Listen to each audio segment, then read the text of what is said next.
Oh, McBig Hard. finally. I said slab. Oh, Slab. Sorry. McBig-Hard. Lad McBigheart is pretty good too. What was the thing? What was the thing we said yesterday? A large lad. Large lad. Large lad. Large sad and grape depression. Large, Great depression. large mad, large sad, large bad. Yes, she's correct. The three genders. What So- about barge sad when you make a Suez Canal flavored The one? 3 flavors. Oh my So, god. as I kind of indicated with the pre-stream banter slightly, I have not eaten yet. So I'm actually going to mute while I scarf down some of these Cheez-Its, and then we'll start. Not allowed. You guys are Yes, totally the free to only banter, meal. but I'm going to be muted. So hopefully you guys don't mind. Also, there's going to be no face cam for this portion because I don't want people seeing me eat, I guess. I don't know. Are you streaming right He now? doesn't want people watching him feed. I'm streaming on Twitch, and then Yes. I'm streaming to Discord, yeah. If Yeah, the people no, knew that's what Zach persisted off of, they wouldn't follow him anymore. Oh, When no. Zach hinges his jaw to eat an entire box of Cheez-Its, box included. When Zach just has a included. giant cheese wheel like Cardboard Skyrim is has, always and on he's the just menu. munching on it raw and loose with his hands. He would. It's not implausible. Yeah. How long do you What think is it your- would take you to eat an entire cheese wheel? Would that include the diarrhea I would get because I'm still lactose intolerant? Assuming I was that you gonna weren't say, I'm pretty lactose sure you'd be intolerant. full. Do Assuming I that have anything to go with it? Assuming No, I wouldn't you- explode well- after the 5th bite. You do Yes. not have to eat the cheese wheel in one sitting, but you do have to actively try to eat it as quickly as possible. Dude, the fucking Dragonborn can eat it in like a second. It gives you 15 health. 25 health, I think. I'm not the Dragonborn though. Yeah. If we were in a race, the fucking eating contest between the Dragonborn, there's absolutely no contest in there. I don't think I could win any contest with the Dragonborn except maybe drawing. What about a speaking contest? What about a public An speech? oration contest. They have dialogue options. It's just never audible. I guess. Yeah. I like to imagine that those things, instead of speaking, they just psychically project their text into people's minds that they're in front of. I'm like, that's Yeah. weird, but okay. I had a character in a D&D game that was like a joke at like a silent or silent video game protagonist where like he couldn't talk, but he had very, very short range limited telepathy. And whenever he spoke, he didn't project words that sound like someone was saying them to your head. He projected the intuitive knowledge of what he meant into your head. So you wouldn't hear That's like insane. you wouldn't hear like, "Oh, my name is Hero, and I'm here to slay a dragon." He would You're just just would like, "That's stare at you Hero." for 5 seconds, and then you would know, oh, that's Hero, and he wants to slay a dragon. That's good. Yeah, I thought it was pretty funny. I don't think my players picked up on it though, unfortunately. Sad days. Bad. Have you made a pinball wizard D&D character where they're deaf, dumb, and blind? Why would that be pinball? It's a pinball wizard song by The Who, and also later covered by Elton John. I don't listen to music, Brett. You know it frightens me. You listen to music. It frightens me, and you know this. You listen to, and I know. I'm sorry I put it in your enclosure the first time. I was gonna say it's not good enrichment for me. I know you just like the listening to the void. I like listening to the sounds of like Jello in a shredder. That is terrifying. Like screams included. Yeah. Nice. It do be sounding schlorpy. Schlorpy? Yeah. Can you use that in a sentence, please? The Jello do be sounding schlorpy. Okay. All right, now that he's using a sentence, can you spell it out for us, Saba? Is this a part of the OboStream spelling bee? Yep. No, it's always been my weakness. I have, what is I don't know even what it's called. Preposition? Is it a verb, noun, whatever? The part of speech. Oh my god, yeah. Schlorpy. Adjective. Adjective? Gosh, I've never heard of this. Oh my god. Is it, S? H? I've already failed. You will be now shot by the spelling bee. Oh! You will now become Schlorpy. Yeah, you will now become Schlorpy as we put you into the shredder. I'm sorry. I tried my best. Imagine a spelling bee where every time you get a word wrong, you become the word you failed to spell. Man. Does that mean That would be does it need fucked. to be a noun then? Like, what if it was a verb? What happens to you then? You start You doing do it. it. Yeah. So if the verb was raining, what would happen? You You would become a thundercloud. precipitation. Ah, nice. Okay, I get it. I'm about to say, yeah, I guess you would just start precipitating. Like you would Yeah. evaporate, go into a cloud, and then precipitate down, repeat until forever. Who among us has not done a little Among Us? in our lives? Yeah, there I we was go. thinking about that, but I didn't say it.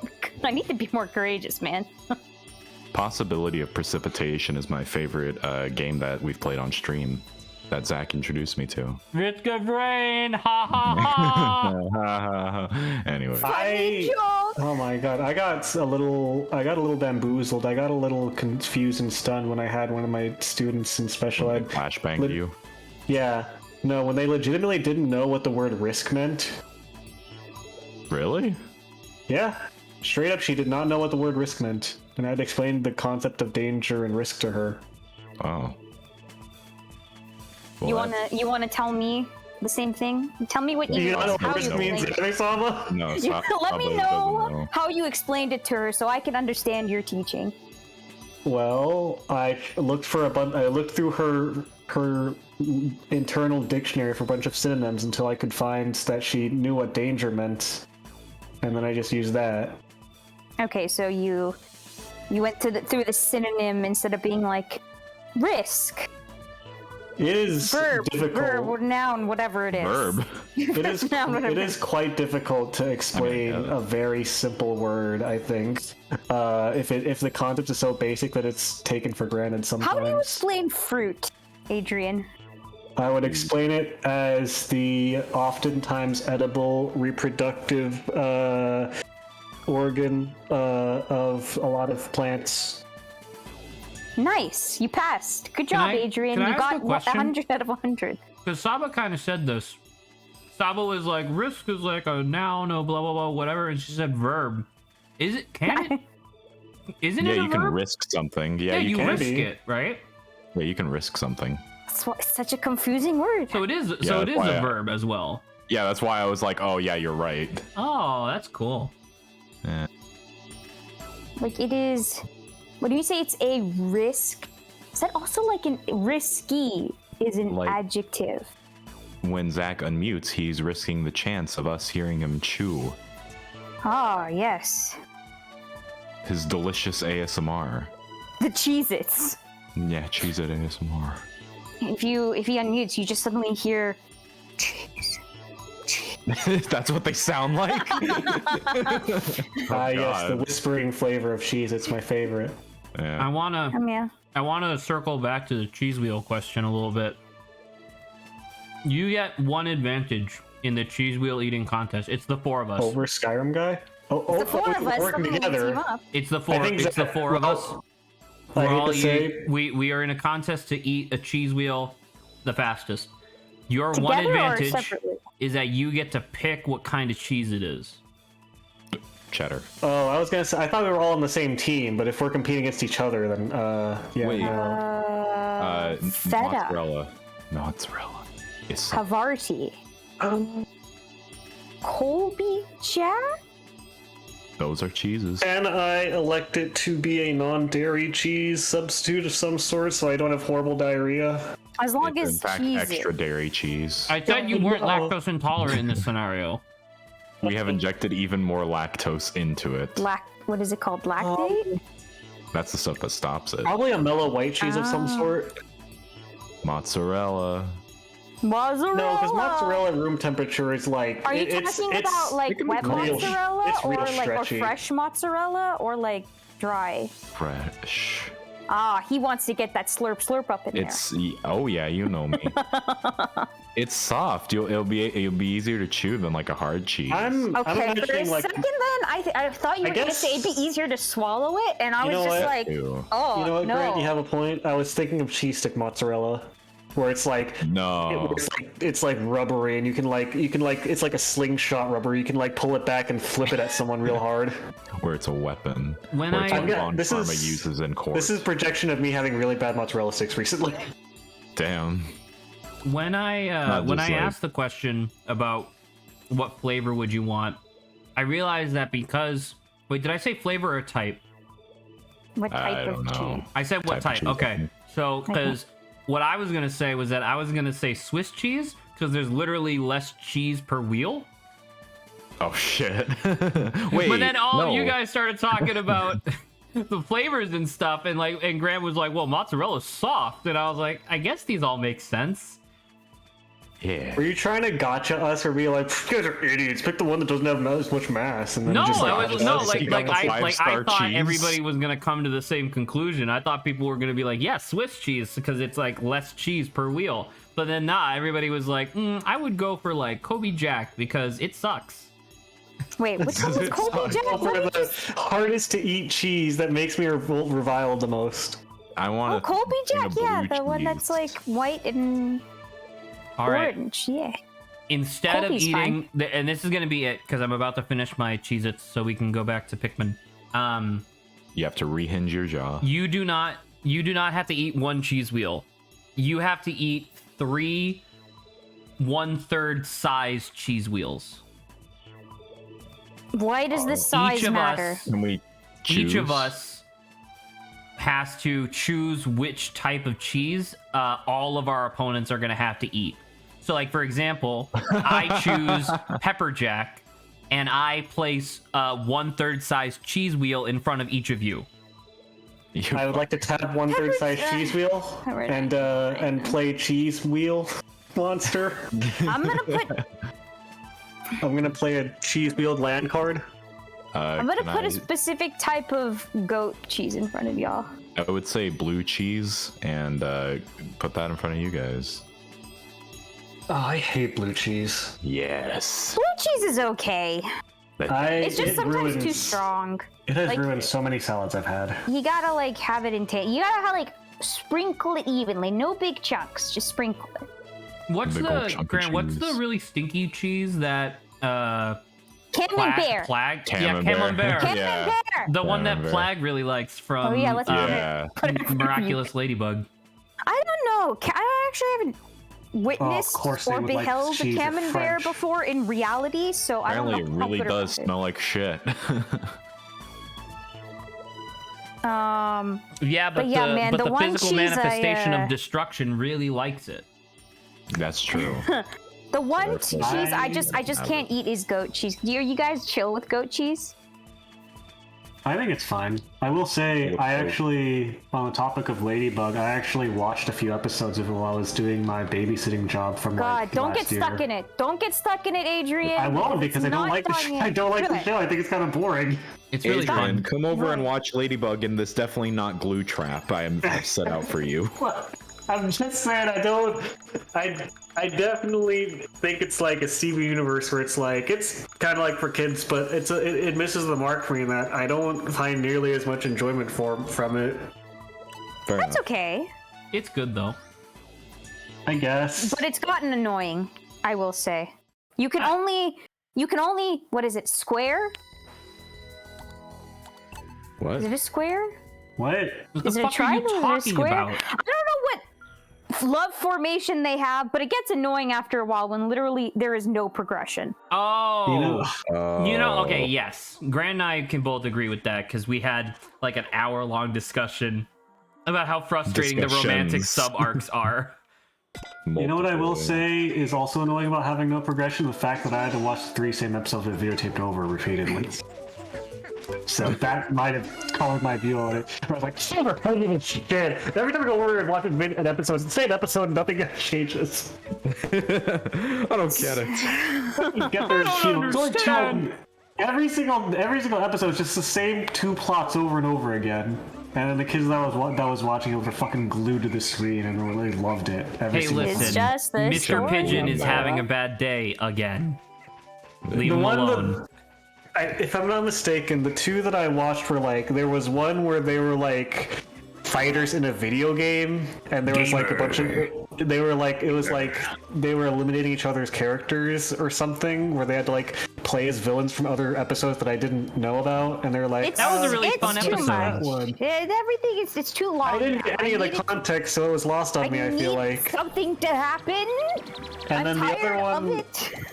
The other one was like there was this overprotective dad or grandma or grandpa or something where they didn't get along with like their grandchild, and they eventually were like baking bread really stubbornly, and they're like, "This is the way you bake bread," and then he grew to a giant like plant monster for some reason. I think. Yeah, that was a fun episode.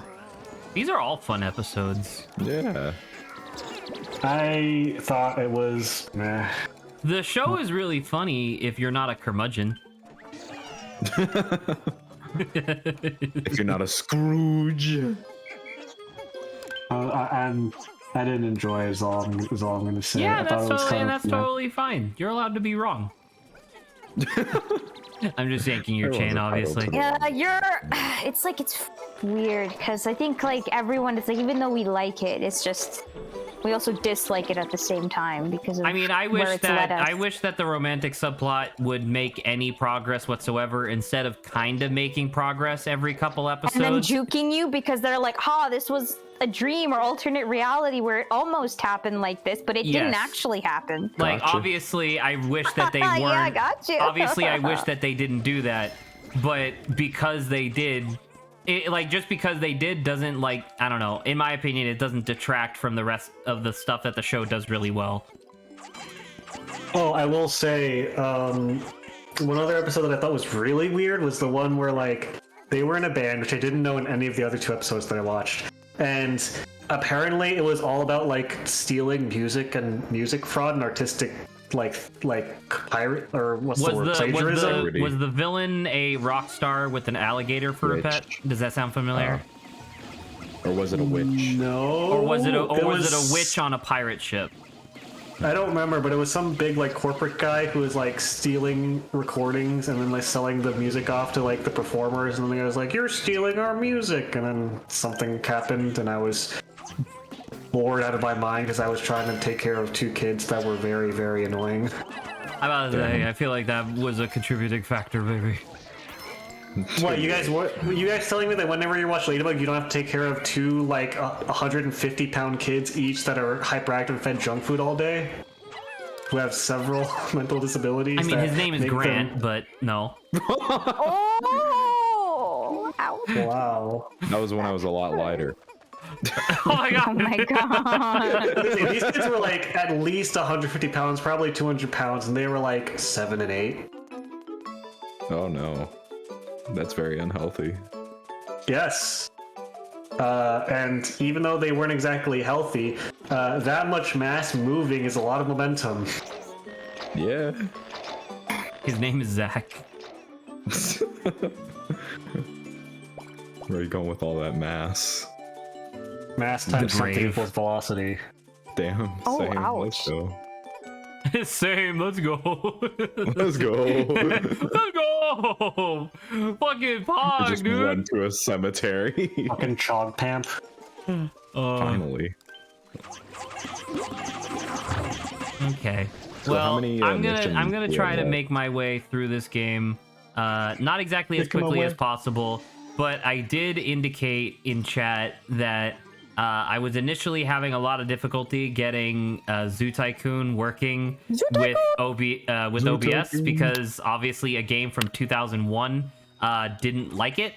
But then I figured out how to access INI files, and I fixed a bunch of stuff, so it should be fine. And I'm kind of excited to have like a one-off session of that today.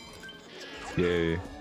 Zoo Tycoon was good. I remember as like a kid, along with Roller Coaster What the Tycoon, fuck? like the goal of Well, No. ouch, that's a bad. Well, he should. Yeah. But like it was hard because I think the goal was, to become like The to Zoo Tycoon. to get like capital and to like increase your capital, like wealth. But it's like I could never figure it out as a kid. But when, being older now, I'm like, bro, this is pretty easy. It's almost like missed the age demographic the first time and missed it the second time.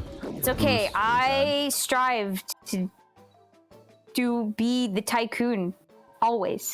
To be the tycoon of zoo. Of zoo. Fuck this thing, dude. What the fuck? Of roller coaster. Finally. Send them all flying into the air.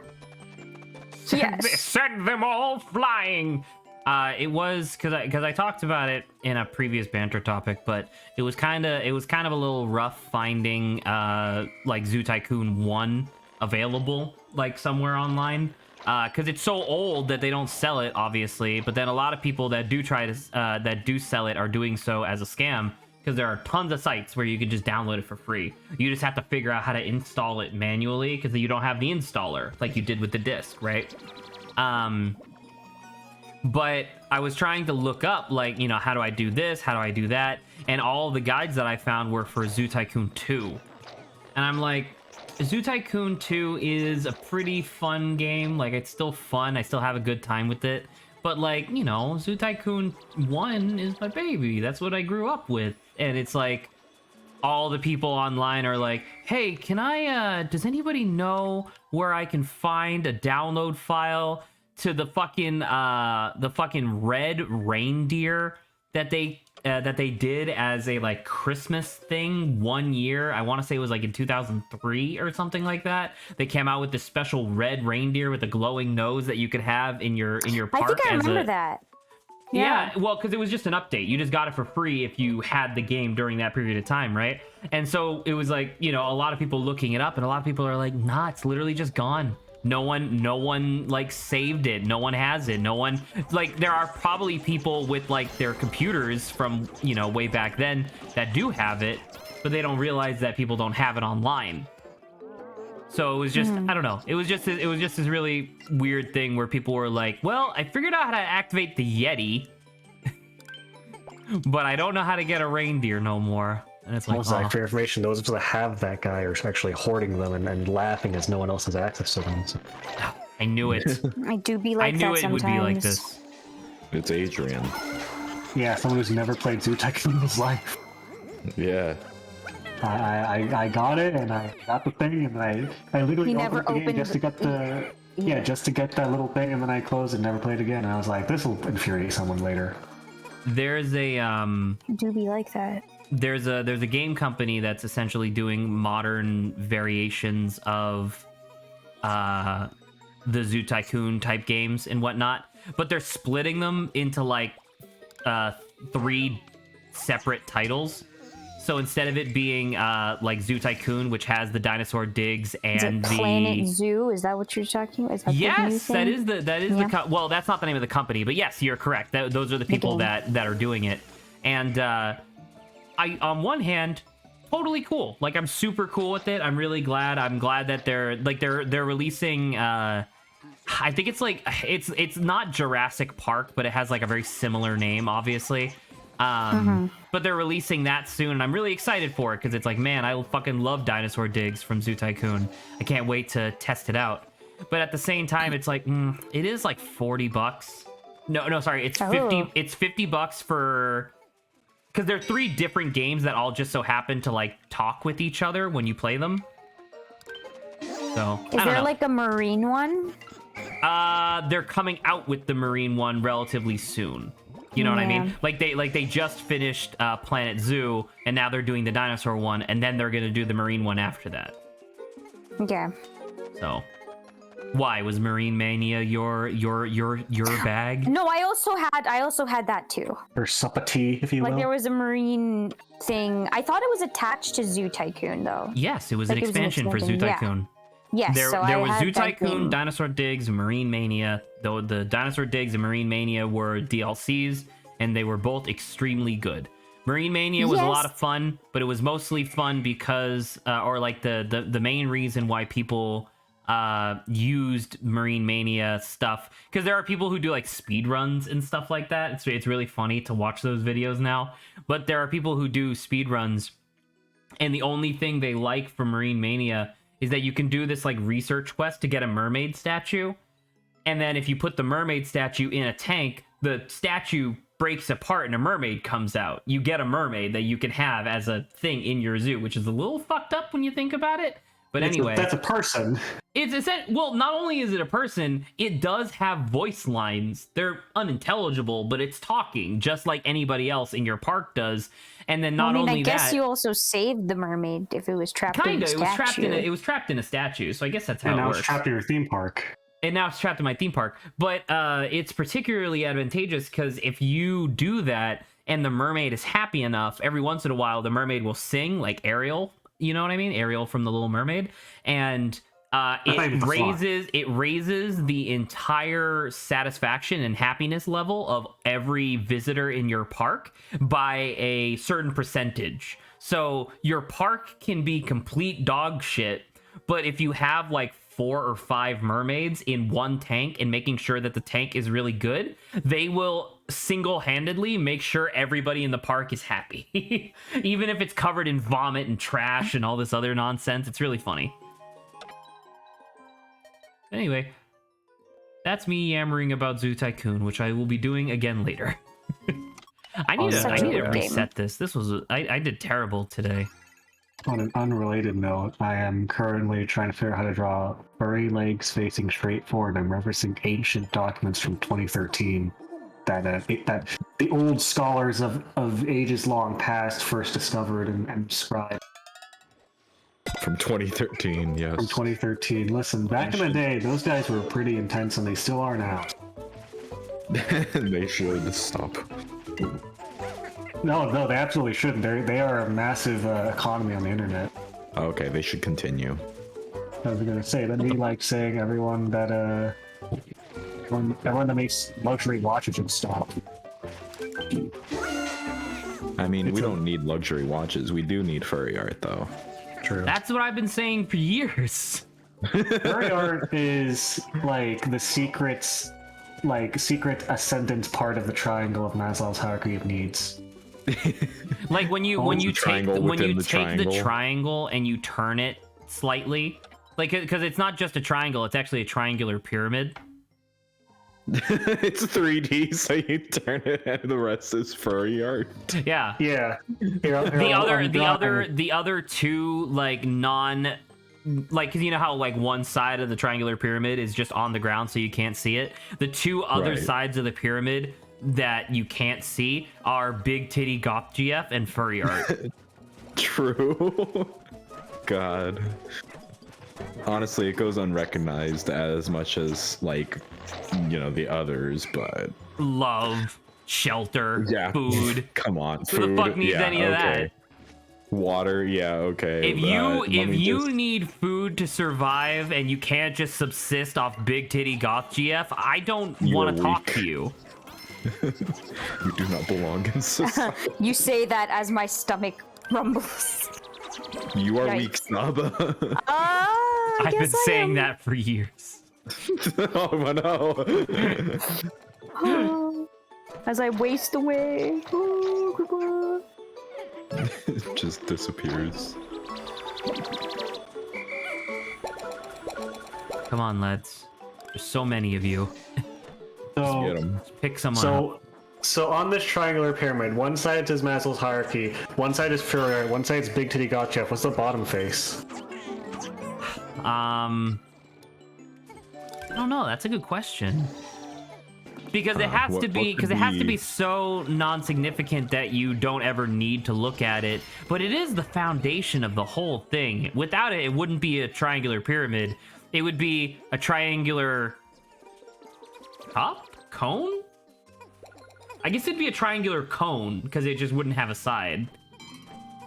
But it needs to be something so paramount, something that everybody requires. Memes. Yeah.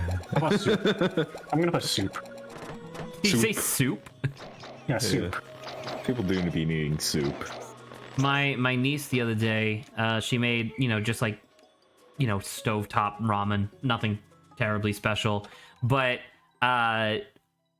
it did take me a second to not call her a fucking crazy person, because apparently like microwaving ramen noodles is really common. I've never done that before, but then again, I don't really eat ramen that much, so I guess that's fine. That's probably just, tech that I don't have. Knowledge you don't have a microwave. Ouch. No, Zach we living in did the have Stone a Ages. microwave. We just, I just normally boil it on the stove, Oh, That's so sorry. just trying to like back away from it now. Soup and carbs? Is that what that says? Soup and dipping carbs. That's true. Like when you dip bread in soup.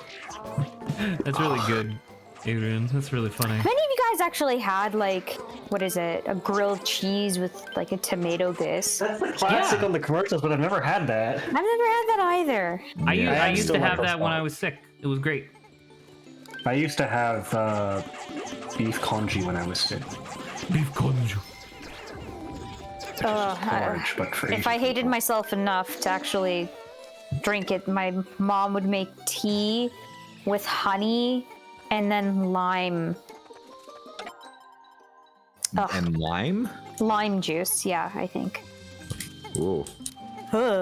It was not. I don't want it. Oh, sorry. I just realized I didn't actually finish the little non-story about my niece. The thing that I was gonna say that made me look at her like she was crazy was that she drained all of the broth out of the thing. Like she prepared it with the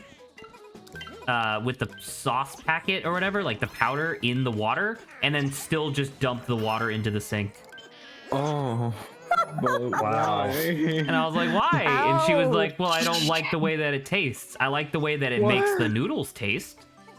But oh no, that You hurts. need to tell her about Indomie damage, stir fry man. noodles. 'Cause that's literally how you're supposed to prepare them. You're supposed to like make like Hurts. noodles that don't have any like super broth, and they're really good. Cool. Lawrence and I used to eat them all the time. Indomie mee goreng. Indomie. It's an Indonesian type of noodle. It's I pretty thought damn good. Is Indomie Lawrence whatchamacallit, the brand? would often eat like noodles that were made of jet fuel or whatever, like the really spicy ones. Ah, I mean, they're a little bit spicy, but they're not that spicy if you have a reasonable palate. Like they're pretty good. I don't And then- know. I'm feel here to say personally I'm here to attacked. say that the package is black with flames on it. I think Oh, that means no, it's that's- pretty spicy. That's not Indomie goreng. That's like shit that Lawrence would do like for novelty with Janine. This is the stuff that I'm talking about that we would both eat all the time, and you could put a fried egg on it. It's really, really good, especially if you make the egg cool. crunchy. yeah. Yeah, you make stir fry noodles. There's no soup. It's just noodles that. Dude, what the fuck? This thing's crazy. I know, right? I love these. You just add These an egg, noodles are changes the whole fucking- game. It's insane what you can do with that. It's wild. Insane in the membrane. What membrane is that phrase speaking of? Technically, it was insane in the- your was insane entire in the brain is all brain? membranes. But is it referencing the membrane of your Membrane? brain or something else? I think it's just referencing the fact that it sounds weird and it kind of rhymes. I mean, if anything, Cypress Hill is known for their biological accuracy, so they clearly must mean one. Cypress Hill is where we used to live. Really? Isn't Cypress the guy from Pokemon Diamonds where they were in Pearl where he's like got blue hair and he's younger? No, than Cyrus. Yeah, you don't Cyrus, remember you when silly- he Yeah. when he said Cypress? I'm insane in the membrane, and then he walked through the portal to create a new world? Yeah, and then you have to fall in the distortion world. Yeah.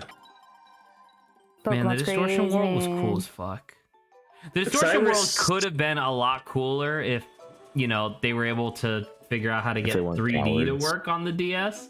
But what we did They tried their have was best. cool as fuck. Yeah. Was any of the platinum stuff in the new remakes of DP? I don't think so. Oh, Yeah. I'm They ashamed. didn't- I don't remember. Did Diamond and Pearl have the islands, like the island system that what you call it had? Emerald? I got no clue. I'm not familiar enough with Emerald. Fucking kill, get him. Fucking whoop them. Fucking whoop them. Holy shit. They're just smushed. They're fine.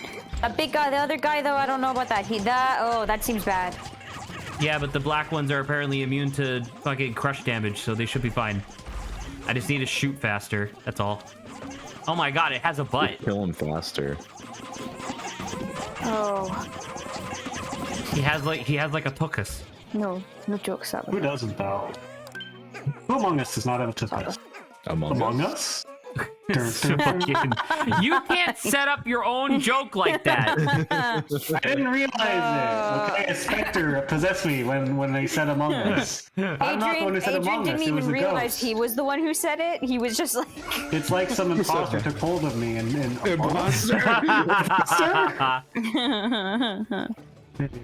so good. You know what? Fuck you, dude. Fucking gonna crush you to death. Fuck you. Got him. Jesus, God, I hate Zach, this. if you just needed to vent, like, I mean, This is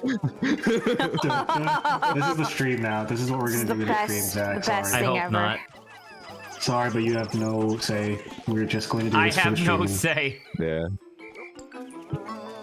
Now, with all this being said, what is the... Let's do a banter topic. No. Let's call an emergency Grant. meeting to a banter topic. Call an emergency meeting, yeah. Okay, everyone, let's vote if we want to do banter topic. Skip vote. That's what I I'm prefer. just trying to think of the next way to fit in Among Us terminology in there. I skip vote. Yeah, I don't know, guys. I think, Hang on, let me turn on the lights because I just plugged them into electrical recently. Hold on. Give me a second. Give me a second. oh, okay. Oh. Oh. Adrian, what's your vote, Adrian? What on what? Are we doing banter or not? I mean, right now it's Sab and I have voted to skip, so. Yeah, we need to. Are you gonna tie it or? I'd like to vote Zach off. Oh shit. What else is I new? wish you would have told us. We could have stacked Zach, what's your vote? stacked votes. I'm not doing Voting this. back off the island. That's my vote, is that I'm not doing this. So he's skipping. Effectively, sure. No. Well, if I'm the only person that voted someone off, this makes it look a little sus. Huh? Yeah.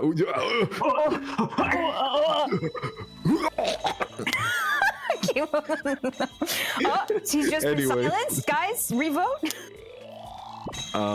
Zach. I'll take a gold. That's fine. What thinking video games that- will make good movies and vice versa? Oh just thinking yeah, about I one actually did want to talk about this. Me, gas station rants. What? What the fuck Gas are you talking station about? rants? What? You know the one where it's like you, me, gas station. What are we getting for dinner? Sushi, of course. Uh-oh, there was a roofie inside of our gas station sushi. We black up and wake up inside a sewer. We're surrounded by fish. Horny fish. You know what that means. Fish orgy. The stench draws in a bear. What do? We're gonna fight it. Barehanded? Bear naked? Oh, yes, please. We befriend the bear after he beat. Thank you very much, Moltrace218, for following. I suddenly feel like that was gonna deteriorate into Mike and Melissa. I reincarnated somehow. as Jesus Christ. Then I turned into a into the Did he sun, not black know? out again, he wake not- up, do white out, which I didn't know what you could do. Then I smoked a joint, Ow, it green out. Then I turned to the sun. Oh, looks like a Mexican. What just happened? What did I just witness? Are we alive? Perfect moment. Is this real life?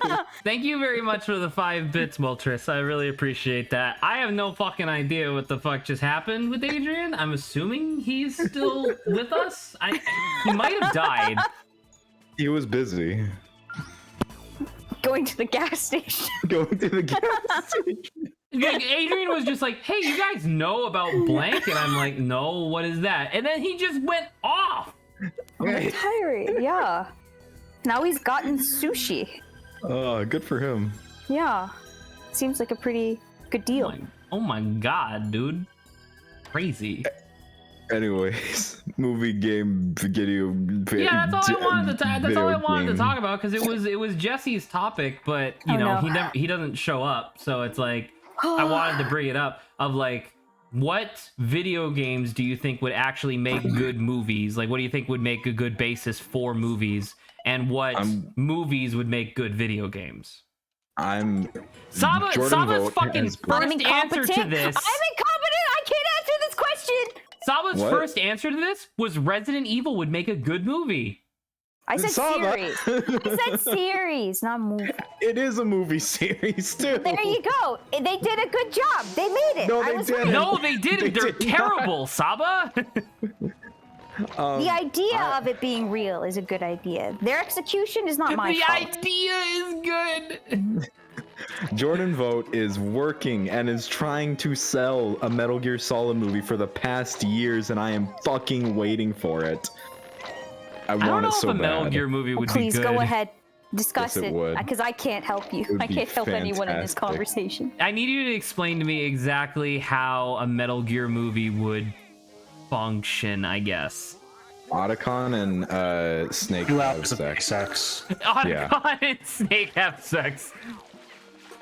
That's all. Honestly, all you need. I mean, I guess. He has a script and he's been trying to sell it, but needless to say, he goes, yeah, it's a bit hard to sell Metal Gear because it's many things. But he is very adamant on like cringe. That's what I think of when I think of Metal Gear. Metal Gear occupies the same gay erotica space in my mind that Charizard Adventure does. One of them is more overt. No, Jojo. And the other one was made by Hideo Kojima. One of them is more overt. Listen, when they just kiss each other, it's a sign of it's not gay. It's not gay when they kiss. Listen, are you? No, it's a sign. Are you telling me that not everyone has a secret, giant, spectral, magical, flying gay man in them? They should. Excuse you, they're not all gay. Some of them are robots. Robots can be gay. Yeah, oh, be progressive. Dude. It's 2022. I never thought about that. Well, time to cancel that on Twitter. Yep. Yikes. Obo token is over, party. That robot's oh man, I'm so glad that that's not a thing on Twitter anymore. Like no one does that. I'm sure they still try. Oh fuck. We're about to bring it back. No. Back in time. Back in time. Gotta get back in time. I like how there's just certain phrases that we suddenly all turn like turkey into. So like one of us says it and all of us just follow along. That's what I keep saying is that we're all just parrots. Yeah. I'm a parakeet. Borderlands movie is coming, but I don't think it will be good. How can you know that though? Because I mean, they do have Jack Black, but also Kevin Hart is playing Roland. Why is Kevin Hart playing Roland? Because he's a big name actor. Well, I was gonna say Roland's not 3'2" though. Yeah, and also a very serious character. But what if we made him I have funny no answers instead? for that. And what if we made him short? And what if we made him Kevin? Well, what if? Fucking whoop 'em, dude. Come on, you little Pikmins. Get it. There you go. Good job. I don't know where any of these guys are supposed to be going. It's okay. Pick would know, apparently. Well, they keep trying to go places, and I'm like, I don't know where you're going. Okay, well, we got that. See you later, everyone. They're all just leaving. I don't know where anyone's going. Oh, there's they're the onion ships. So I got it. So I can make more yellows, but I can't. Oh, I can make blues. They're over here. Okay. All right. I figured it out. All right. Everything's fine. Good. Zach figured it out finally. Figured it out. Yay. What movies would make good video games? Because they have a lot of video games that are obviously a lot of video games. There's a lot Inception. Oh God. I think I can participate in this one now. Inception, I think, would be a good video game. I don't know about that one. What would you do? I know it'd be. You need Well, there. the most important part of video game design is identifying the verbs. Like, what are you doing in the video game? And like, what do you do in Inception other than be disappointed? Surfing. Damn. Similar to Inception, you got like the world, right? I mean, it automatically makes NPC, like, what is it? Like opposing NPCs for you, right? The same with like the idea of Inception, right? That the people in the mind are looking to try to get you out. Like it's almost self-writing itself, Zach. I mean, I guess I'm just thinking about it, and when I think about Inception in the form of a video game, I think it already exists, and it's called Psychonauts. Probably, but I mean, we're just you. So you're saying that there's no need for an Inception-based video game because Psychonauts is already that. Well, I mean, what I'm saying is that I hate you. Well, that's normal. God. So you gotta give me something new. Oh. So you sound like that sounds like something you'd hear Zach say to a doctor, where it's like, well, it sounds like he's like, well, that's normal. So we need to figure out what's actually causing the problem here. And meanwhile, Zach's like bleeding out of his nose and got a swollen eye for some reason. Because Saba keeps suggesting Inception as a video game, and it's me just punching myself in the face. Time. She keeps doing it. She keeps sending me emails. I was gonna say, Saba keeps trying to sell all of us on Inception so we can all work together to make the game, but she also keeps trying to misappropriate our jobs. Like she keeps trying to make Zach the head artist and me the lead programmer. It makes sense. And Saba's the manager.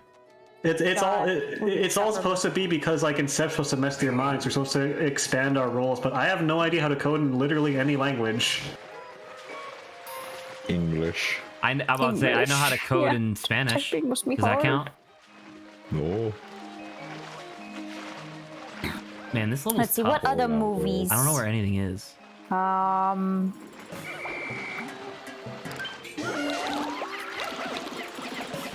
don't know. Someone else give a movie. Trying to think of a good movie. Well, never. I was gonna suggest one, but then it did have a game and it was not good.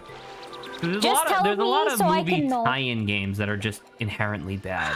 Man, you know What what were you movie? thinking? I wanna know. You know what John movie I Wick. wish had a game tied to it? John Wick. What? Okay. Sonic. If only, honestly. Are there? It seems like a cool idea. I'd like to play as Uncharted Steve is just Carey. the Indiana Jones. Uncharted Jim is Carrey, just sorry. Indiana Jones, yeah. Yeah, so that doesn't count. Well, I mean, they did make an Uncharted movie.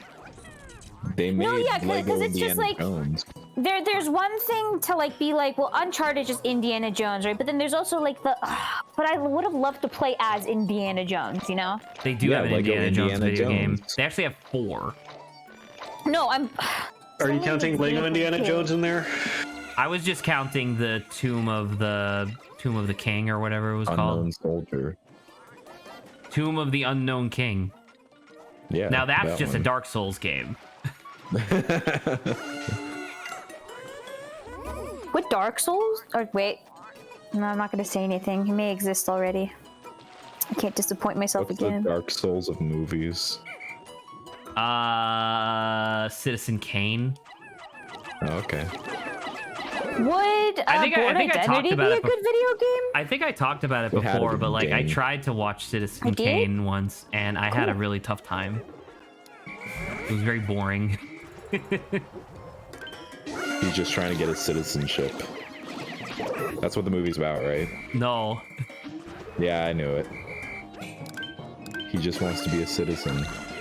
You know, I think I talked about it before, and it wouldn't necessarily be a Cabin in the Woods video Oh, you might game, wanna I grab guess. The red Pikmin, the red Pikmin. I know, I got him. It wouldn't necessarily be a Cabin in the Woods video game, I guess, but I do really want a video game of that ilk where it's like a tycoon simulator management game sort of thing, like Zoo Tycoon as an example. Horror.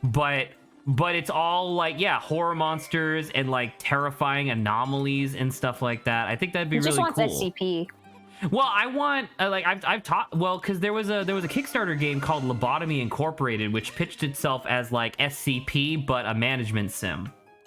And I thought it was awesome because the idea was that they were going to use, I think their original pitch was that they were going to use like 50 SCPs from like the wiki, and then they were going to come up with 50 on their own, and it was going to be this thing where you had to like research the SCPs to figure out how to keep them contained and yada yada. And I thought it was all really cool.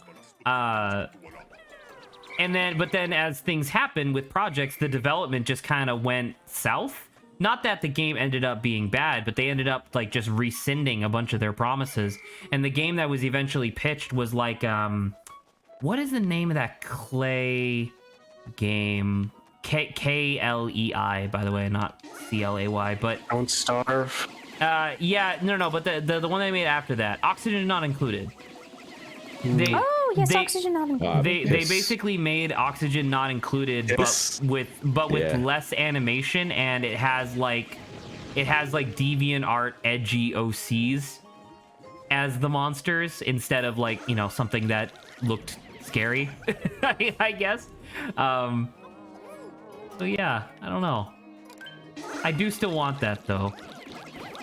I do. I really want a. I really want like an SCP TV series. Warehouse 13. Well, was gonna Warehouse say, there's 13 like was about artifacts, like historical artifacts and stuff, and it's Yeah. possibly the closest that anybody has ever gotten to what I would theoretically be looking for.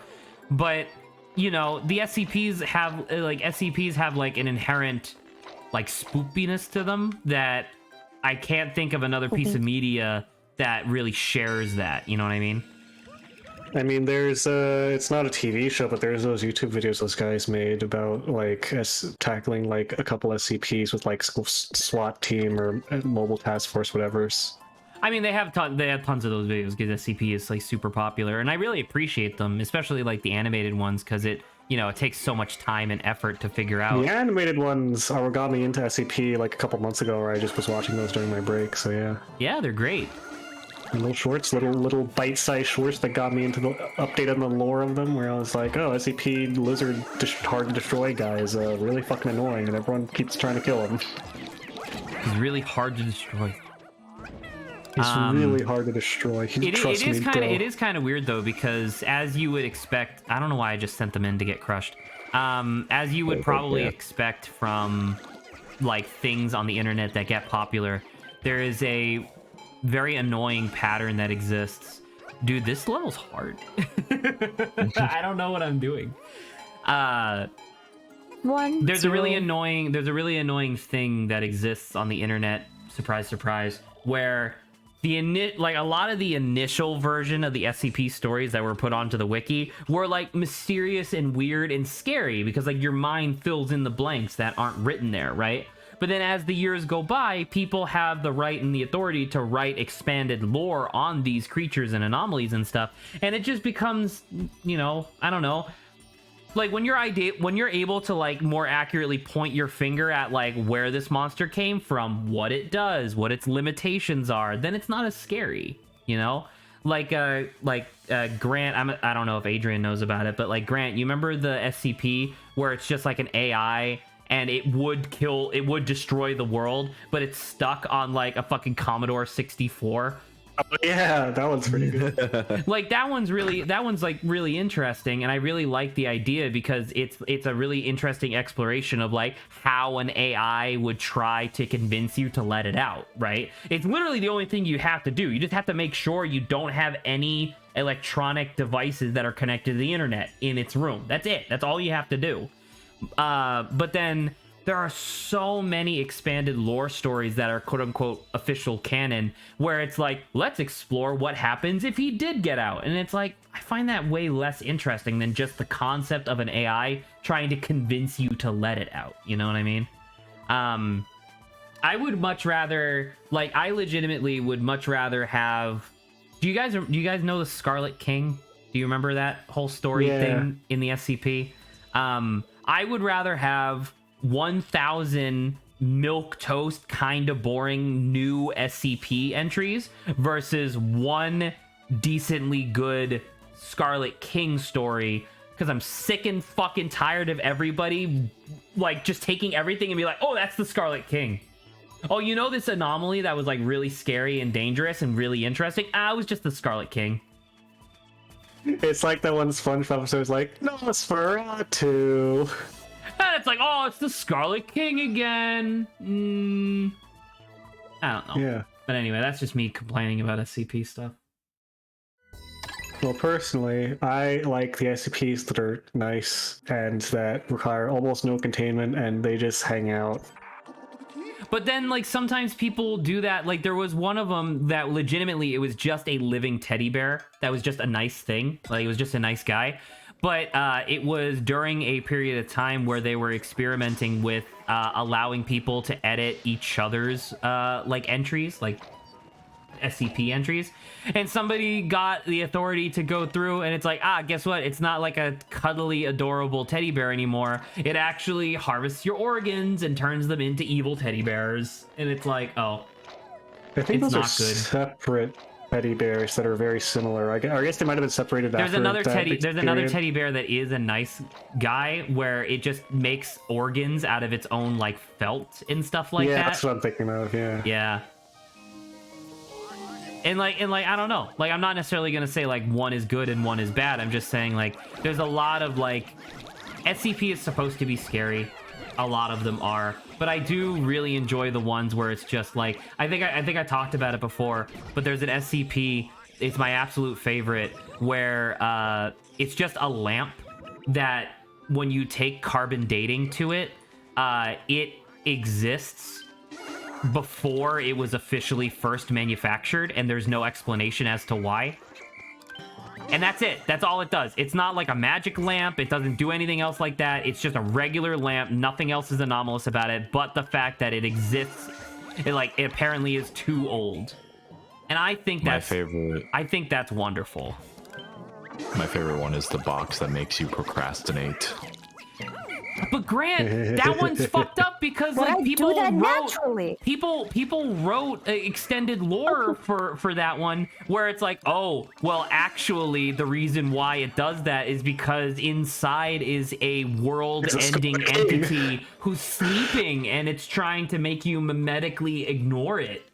And it's like, Yeah, that's why extended lore is bad. and that's, I don't know, I guess that's kind of what I'm getting at, where it's just like it's just so Some disappointing. things don't need to be explained. I like the one where it's like an invisible, floating 7-foot tall monster with an axe for a tail and like the ability to become imperceptible. Who the whole arc of it, because there's a story tied to this one where it's like, yeah, he's killing people and eating things, and then one of the scientists is like, hey, we're treating this thing really inhumanely, let's treat it humanely. And then eventually they teach it to speak, cook, and it loves playing music and cooking and helping people, and it's just a nice guy at the end because they treat it nicely. Aww. Like it is naturally a horrible like killer monster thing, but then if you treat it with some, you know, some kindness, it's like, oh, it's just a nice guy. Yeah, it has the capacity to learn, it prefers cooked food over raw flesh. I like Cthulhu. Oh yeah, the one where it's like cultists are obsessed with getting him out of there. Like people like he's an anomaly that where the entire point of the anomaly is that he's an entity that just inherently generates worshippers, but he doesn't want that. He just wants to be left alone and to like chill with his video games. And so it's just like I just like that. He's great. Does he have any powers besides being green and having tentacles? I don't think himself? so. I was gonna say he Being kind of my just is a normal guy that looks vaguely like the depiction of Cthulhu. Well, he is like a monster thing. That's not a question. He is like a monster creature, but he doesn't like he's not like the Lord of Madness or whatever H.P. Lovecraft nonsense it was. He's just a guy. He loves playing Minecraft. He does. Hey guys, Cthulhu here. He's a streamer. what's up, Rose Cthulhu here. And He has so many subscribers. a message from the spoken Lord. Just gonna be playing some Minecraft. Just gonna be playing some Minecraft today, guys. Just taking it, just having a chill day. Hopefully you're fine. They make like a blood sacrifice in the shape of his redstone contraption. I made this pretty cool redstone door that lets it so I can like go in and out of my house without touching it. And it's like a secret device schematic. He must be communicating secretly. A message. A message from God. They make like a fucked up like person incinerator where like people fall into it, and like the SCP Foundation is just like, okay, Cthulhu, we're very sorry, but you cannot be uploading YouTube videos anymore. Damn. They canceled Cthulhu. Yeah. And Cthulhu's like chill about it because he knows that his fan base is really awful. He's just like the whatever. He'd be the platform first is, like YouTuber ever to do that. Oh shit! Your file size is too big. Like every time you upload a video, like it's just the platform can't handle it. It's too high quality. It's too well. It's also maybe he's got like a face cam, right? But in order to like capture, Face like cam. it has to be ginormous. So they're like, we just He's don't not have the big, capability Saba. of, He's just a guy. I think he's like 7'1". That's a little tall. You don't need a ginormous camera, which I'm not, Cthulhu criticizing fucking around in Saba the for wrong saying, but I'm court, saying though. like he's just That's- a guy. That's like NBA player tall. I'm about to say there Yeah, are he's fucking people around in the alive wrong on this court. earth that are that tall, and they're not worshipped as a And god of taller, too. madness. They should play Minecraft. Imagine being taller than Cthulhu. Imagine That's such a that. weird sentence. Absolute manlet of a Cthulhu. Absolute man. He's 7'1". Yeah, manlet. I would like if there What was are you, lore a where Tinder they. profile? I would like if there was expanded lore where they like try to piss him off to see if he's any anomalous abilities like that he can actively choose to activate, and he just like punches someone and they're like, "Ow, that hurt," and like it turns out that he has like average physical strength for his size, and that's it. He is average in every like sense. I like the ones where they get personalities of like researchers involved in its little story. I like those little bits. Like Dr. Bright and stuff like that. Yeah. Classic. The what was I thinking? Oh my god. What's the we already talked about our favorite SCPs. Grant, what was yours again? What? Your favorite SCP? Oh, I said the box that makes you procrastinate. Yeah. That's a good one. What's your favorite SCP, Saba? I know you don't know many, but you do know some. I do like the little slime guy. It's pretty fun. You don't even know him yet. No. Or do you know him but independently? He sounds delightful. I don't know what you want me to. I don't have enough. I like the slime guy too. Cute.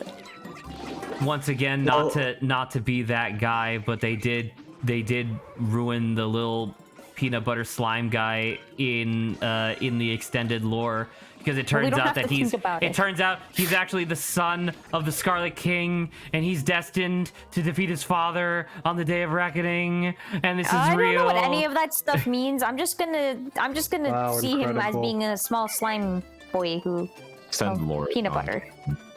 Name one also- piece of extended lore that was good. I can't do that, but I will say I like the SCP that's just like a pair of like staring eyeballs, and how they defeated the neck cracking one that one time that it breached containment, where their whole ability is that they are two little like fist-sized organic eyeballs that just stare at something, and they can wobble a little bit, and that's it. And they just defeated. They like saved the entire. They defeated the concrete baby. They saved the entire facility because they were just staring at it. I thought that was very fun. What some good boys do. All right. Hey man, you want to jump? Do you want to jump? Thank you. All right, fucking whoop him, dude. Just kill him. Just absolutely muller this guy. I'm so sick of this shit. SCP wise, I also enjoyed that vending machine. That was pretty funny as well. Vending machine is really good. It's true. That is correct. Saba is correct. You have the right opinion. I'm glad. We have to be careful of this sort of thing, because sometimes Saba doesn't have the right opinion, and we have to correct. Of course not. The only other one that I just had a hilarious time with, not that it's my favorite, is... What is it the other... I don't remember what that guy's name is. Cool, you have to describe something, Saba. It's the employee who drives things, and it always Dr. ends up Gerald? badly. Dr. Gerald. Oh yeah. That was funny. Well, I'm glad you had a good time with it. Dr. Good memories. Oh, we don't want you. Grant teleported away because. And then I came back. Zach was like, "We can't have Grant helping you." And then I came back right as it was crashing. Yeah. That was funny. What's that one guy who always shows up? You know, the one SCP that shows up when people are about to die and just makes them feel good? You talking about the guy with the cigarette? Yeah. That's Dr. Sleep, and that's from a Stephen King movie. Oh, I didn't know that. Yeah, I mean, that's not actually what it is. He's making a reference. No, I didn't know that either. The SCP. It's a weird SCP because it's like the actual point of the story is supposed to be like when it was initially written, it was supposed to be an exploration as to how effectively can people at the SCP Foundation identify whether or not something is malevolent or benign or benign. Malign. Malevolent and malign. You know what I said. and because like that, because that guy, like, you know, he just goes and he tries to make sure that people are at peace when they're about to die, and that's a really good thing. But then the SCP Foundation goes, well, what if he's the one that's causing them to die? Like, what if he's like fucking with causality? And like he's the one he's the one who's like causing these people to, you know, die in not exactly horrible ways, but just to die in general. And like it's a unanimous thing where all of the researchers are like, well, it's literally impossible to know. The red Pikmin. I don't want to get the red Pikmin. Into the red Pikmin. I just want to pick up these guys.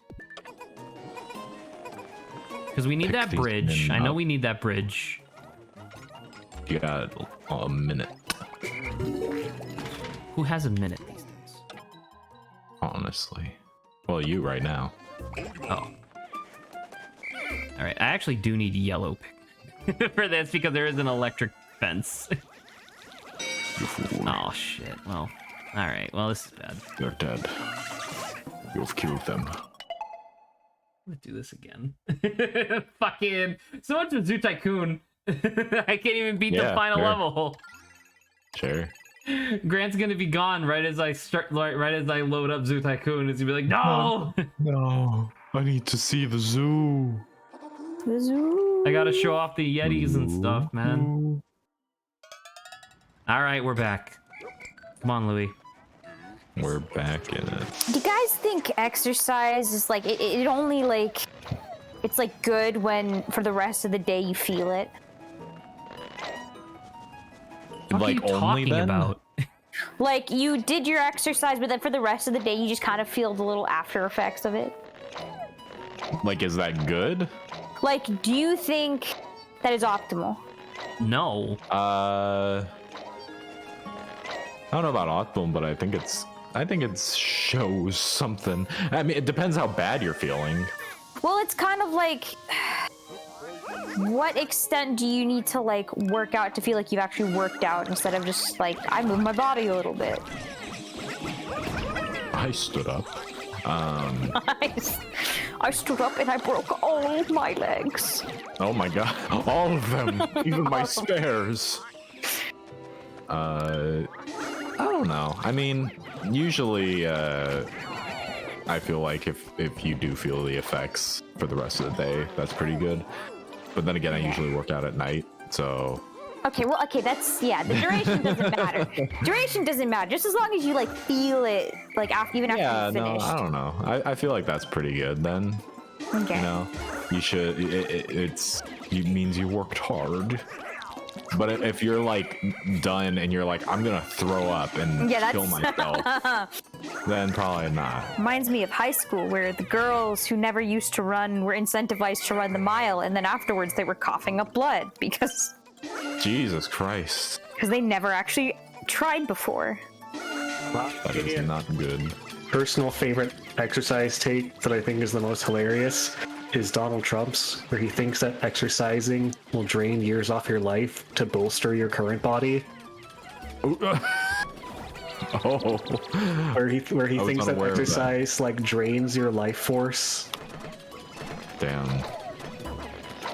Like it's a fucking currency that's spread throughout your life, and fitness is like. I think that's a really funny take on exercise. That's that's oddly a very gamer take on exercise. I feel like. I had not heard that, and I am honestly a little speechless. But it doesn't surprise me. I think it's very funny. I think it's very accurate. Because all I know is that when I exercise, it makes me want to kill myself. Well, that just means that you're a gamer. Exactly. Holy shit. Gamer? The biggest gamer of all. Man. Man, the most dangerous gamer. The most dangerous gamer of all. Man. Alright, Louis, what are you doing? Move. Fucking whoop him. There you go. Womp. Dude, I'm working. Be better. Grant. Yes, I am Grant. I am Grant, hello. Hello. No, I'm Grunt. Spartacus. I'm Spartacus. Sparkus Aurelius. I'm Spartacus. Where I'm is the... Oh, Farkas. there they are. There's a bunch of blues over there. I just love Farkas from Skyrim. I think it's really funny. They call me Farkas. He's a good husband. What's his brother's name again? Vilcus. Yeah. They call me Farkas. They say They say my brother Vilcus is the brains and I'm the brawn. Like he straight up just tells you I'm kind of fucking dumb, but like I've got big muscles and eyeliner. And I'm a werewolf. And I'm a werewolf. Oopsies, sorry. Yeah. Didn't mean to But scare it's you there. kind of okay. Yeah, I've got like the into Robert it. Pattinson, the Batman eye makeup, so I'm kind of hot, but also really dumb. Yeah. I just love his voice. I think he's really funny. He's Says that I have the strength of Yuzkmer. My brother has his cock. That's his cock. He's like the only nice companion. Yeah, basically. Everyone's kind of a dick. Everyone's kind of a dick, but he's too dumb to be a dick. Everyone simps for Ayla, but I'm like, man, she's mean. She's very mean, and her whole thing is that she wants to kill the Silver Hand, who arguably shouldn't be counted as villains. Yeah. They kind of just kill werewolves because they pretty rightly believe that werewolves kill other people. They do. So, therefore. Makes you think. It makes you think about it. Really makes you think about Farkas. What a good boy he is. What a good boy. Get it? Because he's a werewolf. Yeah. I just love how his voice sounds, and I think he's very funny. Okay. Where the fuck is it? Still thinking about.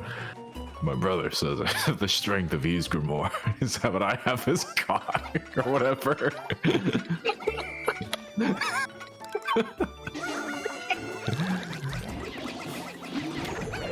Skior says I have a cock of Ysgramor,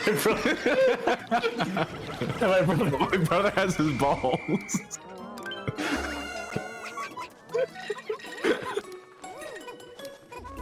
I'm glad this is what we've arrived to. I'm gonna so much dreams right now.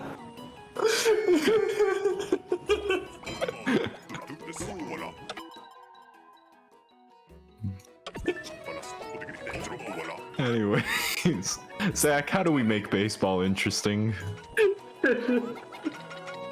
Adrian's still cackling.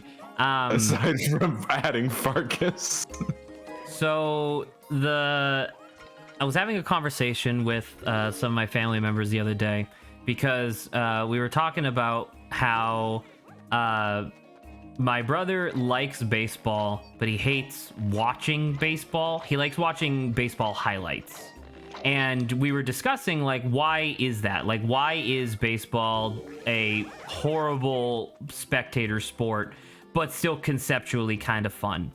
And we came down to this concept of, well, a big reason as to why it's kind of boring to watch is because there are like enormous spans of time where fuck all happens.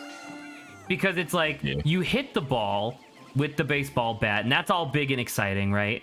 But then after you hit the ball with the baseball bat, you have to like get the ball back. And that's the part that takes a long time, and then like people have to switch out their batters and stuff like that.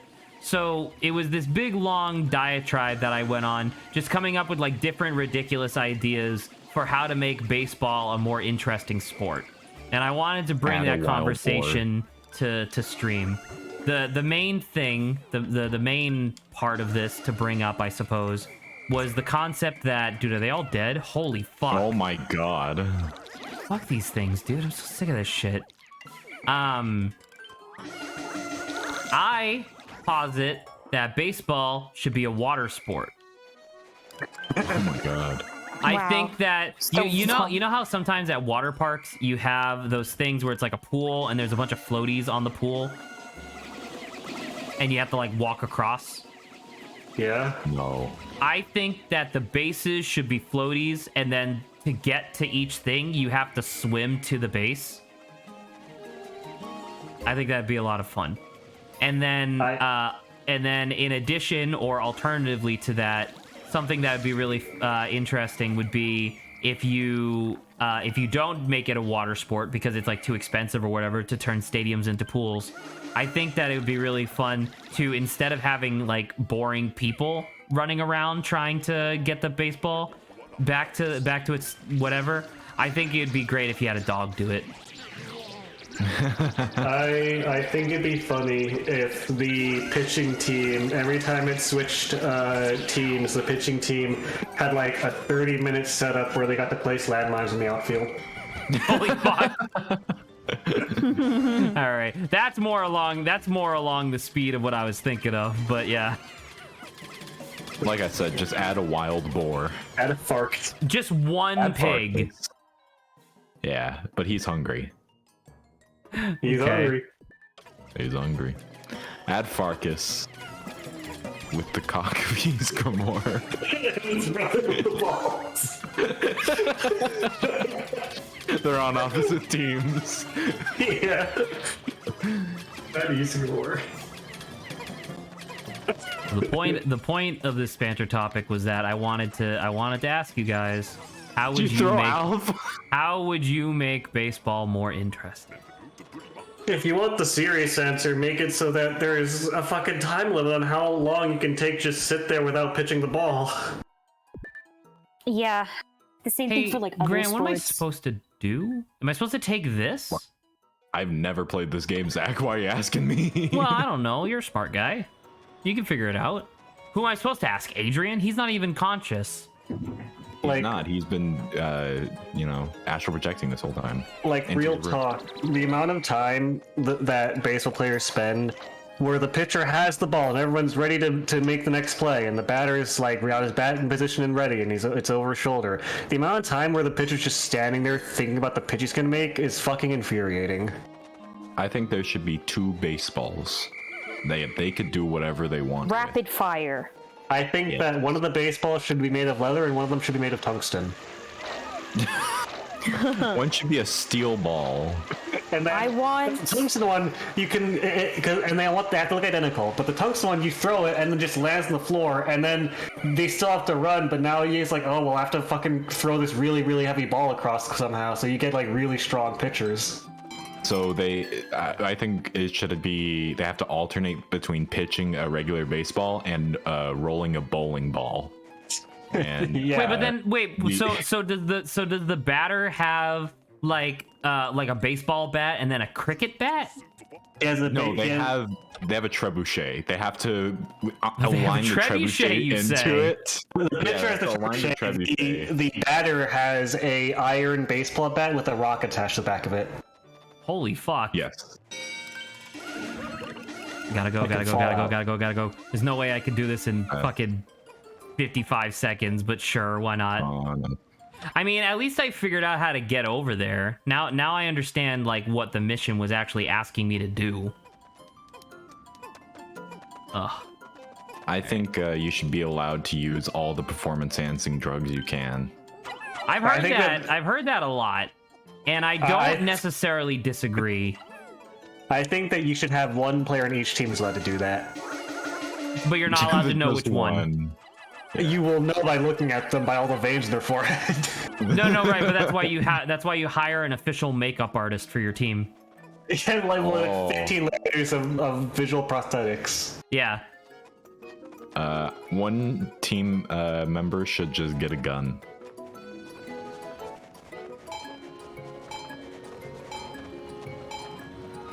I think that if you get a home run, you should get to take the bat to the pitcher for 5 seconds. Holy fuck. And the pitcher can defend himself, but for 5 seconds, there's like an official timer where they get in the stance, and then they just go at it for 5 seconds, and then it's over immediately. You get one good hit in, basically. Yeah.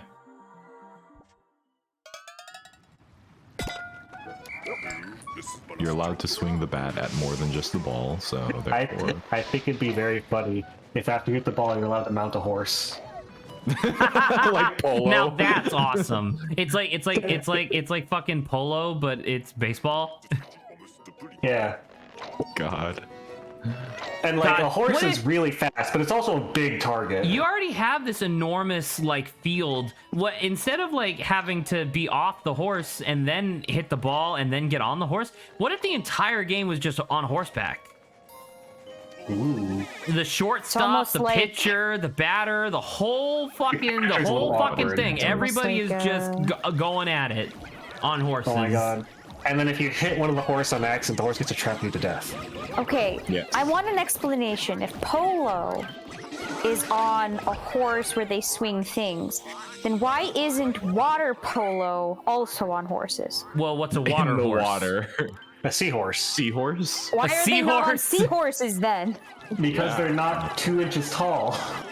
Well, then I have to defer to the other thing, being a horse. Why is there no horses in water polo?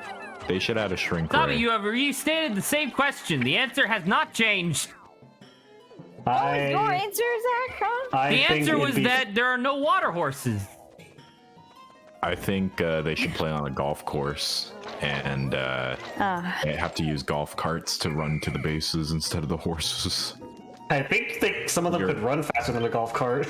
No, but you're allowed to Mad Max your golf cart. Oh, you're allowed to like so it stays on the wheels and like spikes it up. Yeah. Make it Mario Kart but golf. Oh, there you go. The pitcher gets to throw a random item at them, and the item changes whether they're in the lead or not. Holy shit! Get the blue shell. Where it like goes in front of the bat and whirls around you for 30 seconds. You have to like hit the sweet spot or it blows up and kills you. Yeah, it knocks you away. You lose your coins. Yeah. Your coins is just like your real world paycheck. Yeah. Like your tournament winnings are the coins that you pick up. So if you lose them, well, sorry, sucks to be you. Yeah, sucks to suck, I guess. I think they should have big cages with wild feral like predators, like animal or like tigers and like lions on them, and packs of wolves in big cages and they have like pressure plates where you can stand on the outfield or unleash them. Unleash them. Yeah. Holy shit.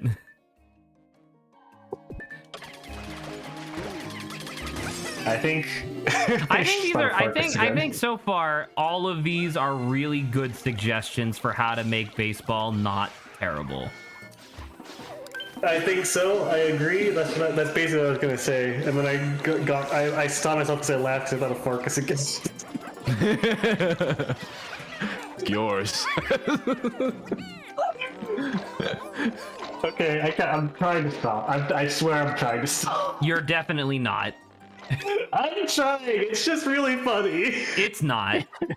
That's because Scar doesn't say that. Just looks like someone doesn't have the cock of his Grimoire. Or his ball. Or his ball.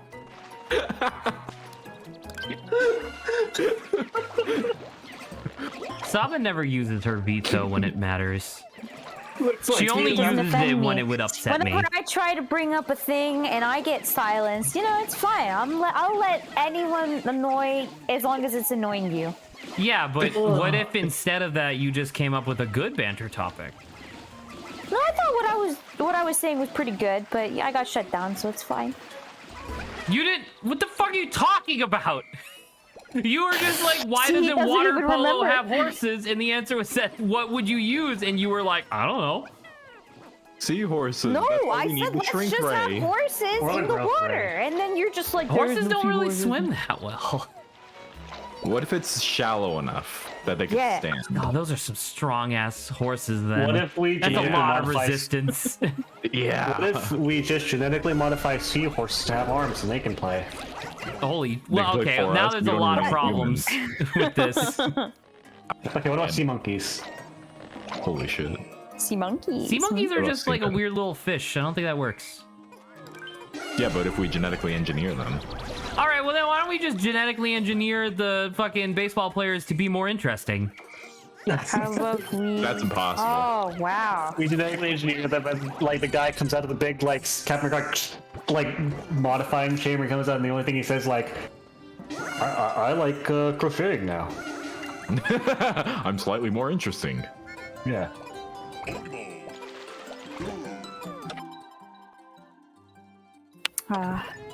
Water polo.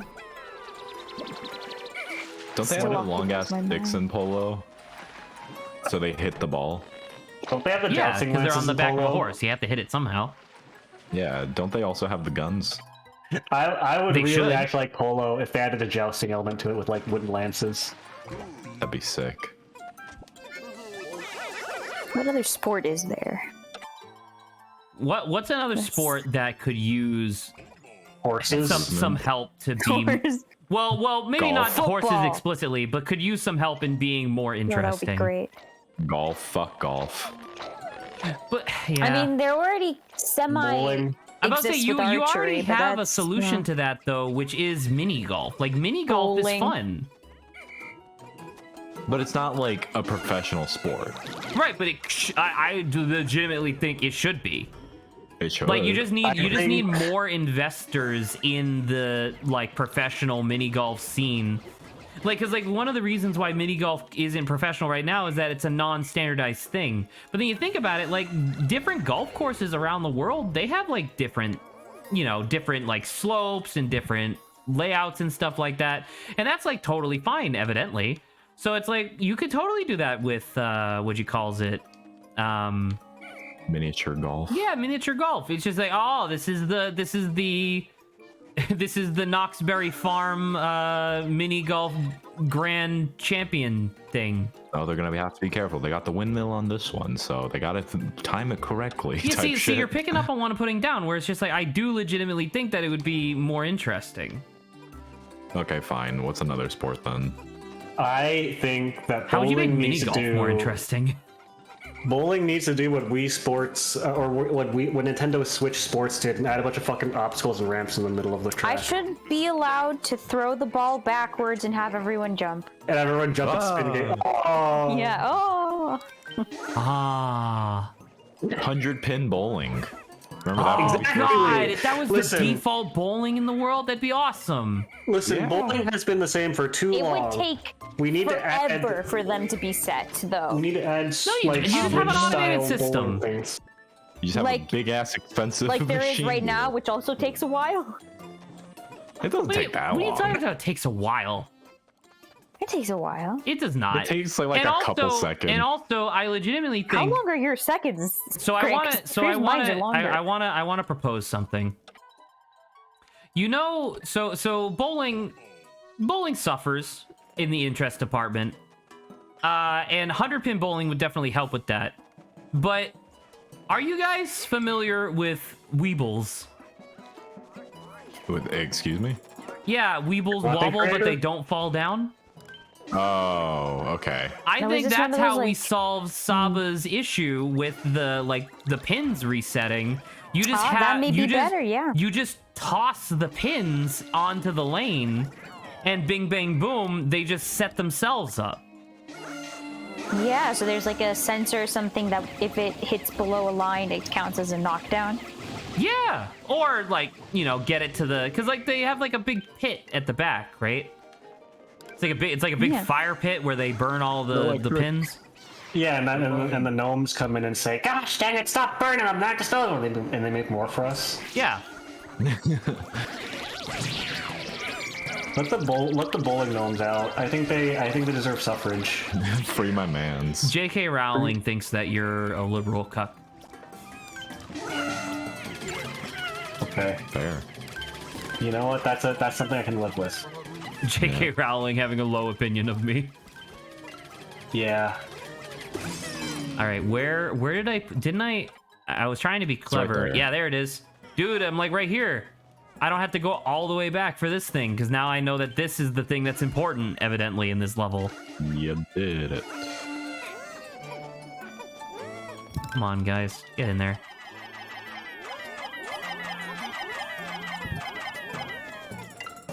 And it was really nice for a random person to just show up, follow, and give me 5 cents. That's I wonder nice. if they're still here enjoying the show. Don't spend it all in one place, Zach. Yeah. Yay! I did it! I think that's a They silver. are not, I believe. I think that's a Mission silver. complete. Because I'm here, and I'm keeping an eye out. Thank you. Oh, I did it. Platinum. Wow! Apparently I did really well. You did real good. You did it! By Platinum Games. God, I can't wait for there to be a day 5. Oh, but they're not. They won't be easy from here. There are more days.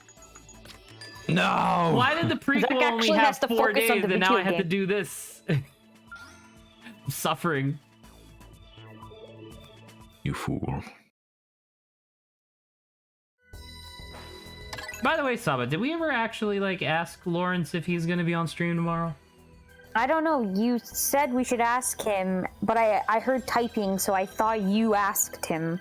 But also, I don't even know if he's gonna look at Discord. Because That's last time he did something like this, I was like, I didn't realize he was doing it, so I messaged him a couple times, and he came back being like, "Yes, sir. I didn't even look at Discord."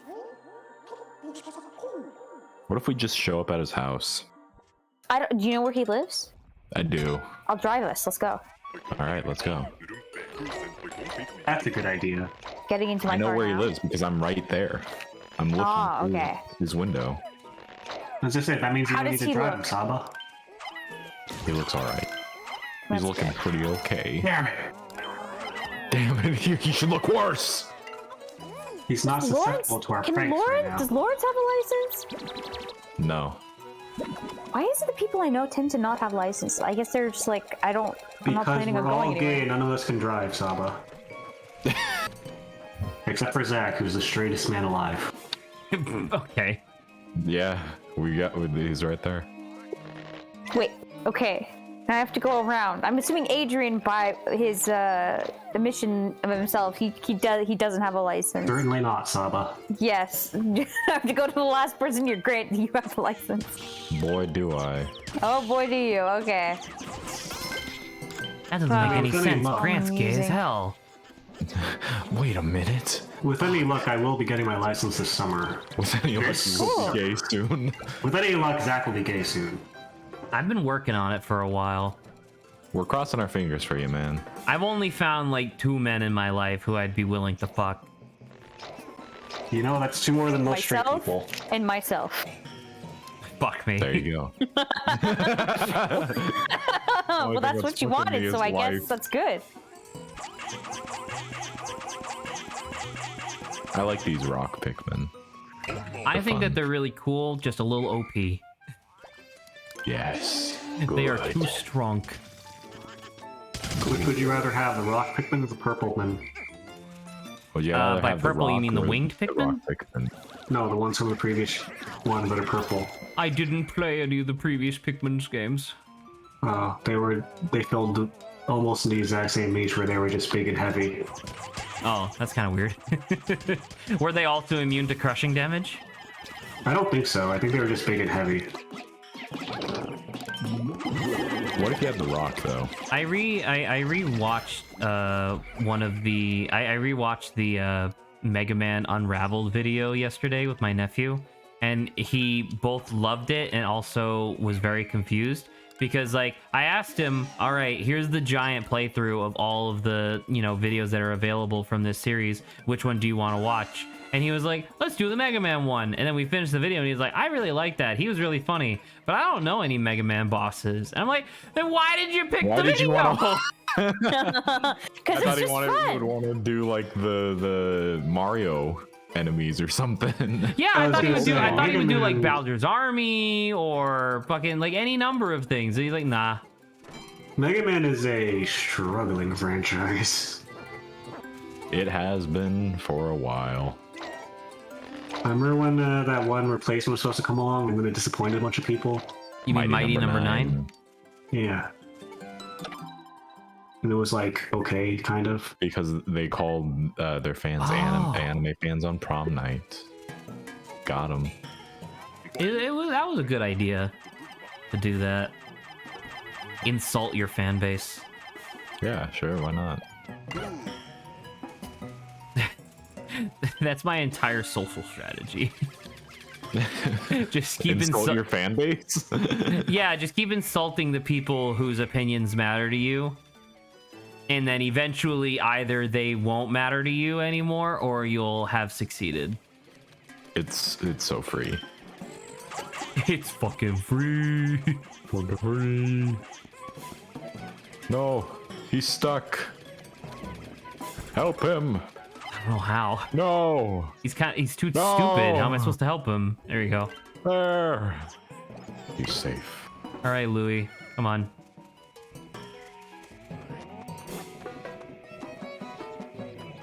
These levels are neat. They're not as interesting as the main story. I think it's because they're actually challenging that I'm having less fun in a really fucked up way. I'm like, oh, these aren't like, No. this isn't easy as, this isn't like, oh, what the fuck is this thing? Why is it made of latex?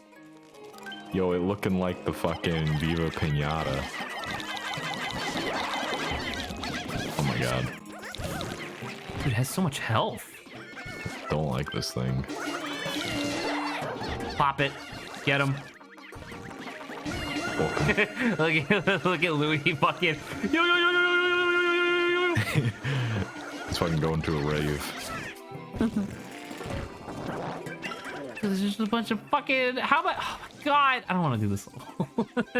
I already fucked it up because I sent all of the fucking Pikmin onto this side. I didn't know that there was a big crystal thing here. They just rotating. Well, they don't know where to go. I'm rotating in my mind. Oh. No, that's illegal.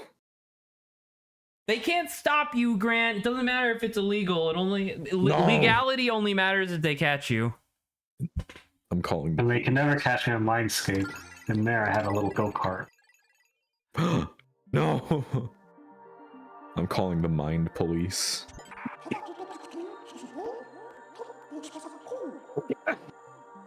In my mind, that? I am What the fuck is escaping the that guy? police. You see that? No. It's me. There was some horrible. Rotating. There was some horrible face. Yeah, it's me. Oh, It's me, Goku. Hey, it's me, Goku. Goku breaks into your house. Goku breaks in your house ASMR. Garfield breaks in your house ASMR. Garfield with the bullets don't work ASMR. garlic. Classics. Do you say garlic? I'm just gonna stop. Never mind. Yeah, I Garth. said bullets don't work ASMR. You know, because bullets don't work on Garfield. I want the. I want to listen He's to a the. low zag. Freddie Mercury is stuck in the slide ASMR again. Mama! I don't wanna die. And that's it.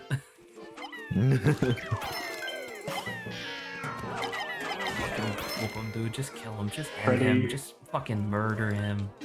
Freddie Mercury's a furry ASMR. Ooh.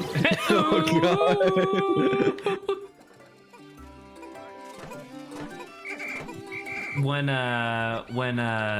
Bowser's Fury was like going around on Twitter, there was a thing that I saw where it was a guy who had a PNG tuber and he was clearly just like a furry, and he kept saying "oh wow," and it was like this weird montage that fuck, what's the name of the guy? He does animations in Flipnote. Kiki? Oh, Yeah, Kiki. he liked it, and it was just, and at first I was like, why is this funny? And then like, because I didn't realize that in the clip the on-screen chat was there, and it was just every time he went, oh wow, every single person in his chat goes ooh woo, and just starts making fun of him. I was like, oh, that's really good. I had a great time with that. That was fun. Oh, hello. Hello, gentlemen. What are you doing? You having a good time? Having a good time. Having a good time. Mama!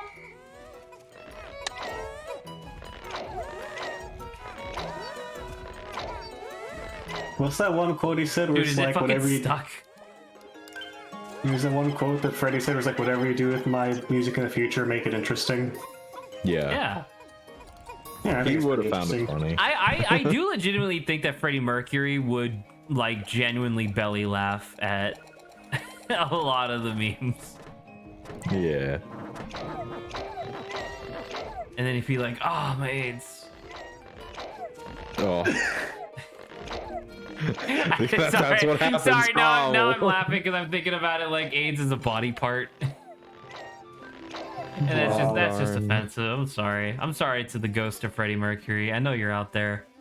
We're gonna make you wear a shirt like Roger Dooney Barry Cooper says, I am sorry, AIDS havers. I have to write a letter that says that.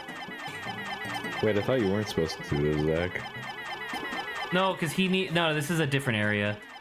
Oh, okay. Yeah. Wait, Zach, Louis does need all these guys because he needs to smash not only this, but also Louis needs to smash.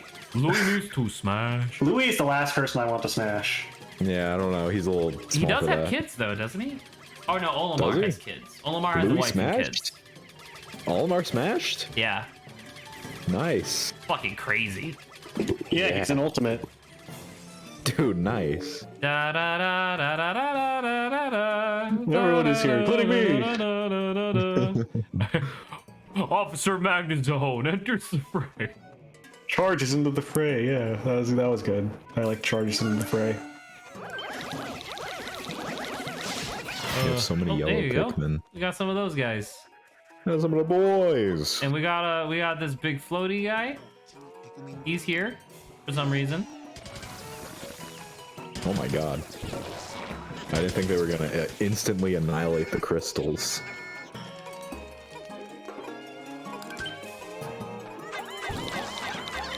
Please throw faster. Please throw much faster, like way faster than you are, Louis. We don't have time to wait. There you go. God, rock Pikmin are fucking crazy, dude. Holy crap. Also, what the fuck happened to it? Oh, there it is. It's like a balloon. Oh, there he is. Golly. Golly! Grant.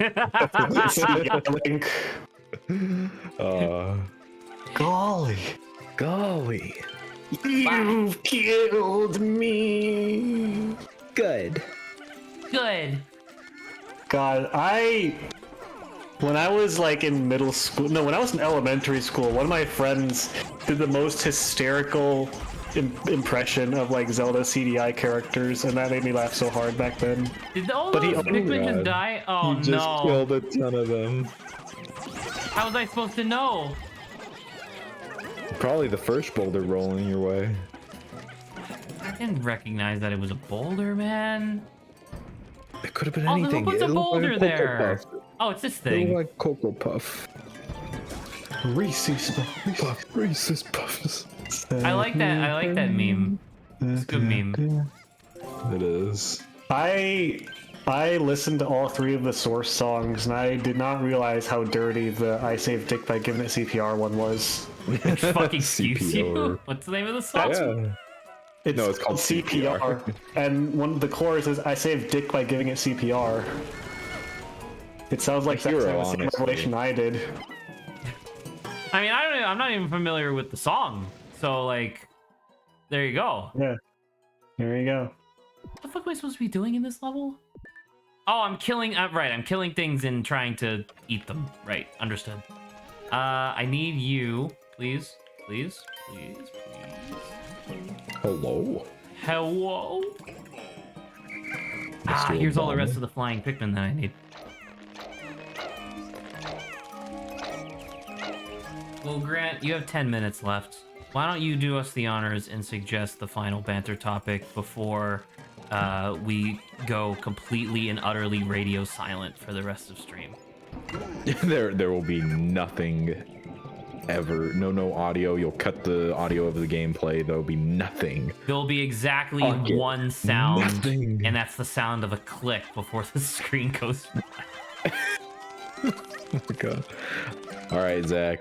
Brewster's Billions.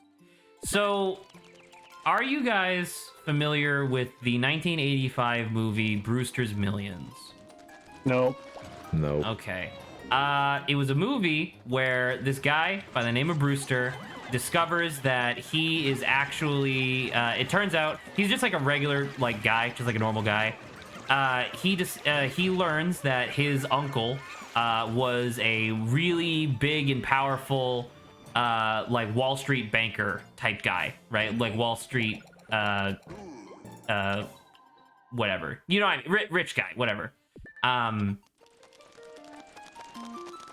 Hart and his uncle died. So he's like inheriting millions and millions and millions of dollars, like more money than what? God.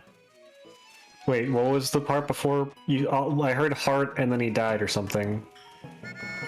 Okay, so sorry. I'm trying to focus on the level at the same time. I'm gonna pause so I can actually get the concept out. So Brewster is just like a regular average guy. He discovers one day that his uncle was like a famous and powerful Wall Street banker, like multi-millionaire type stuff, and he left 100% of his wealth to Brewster.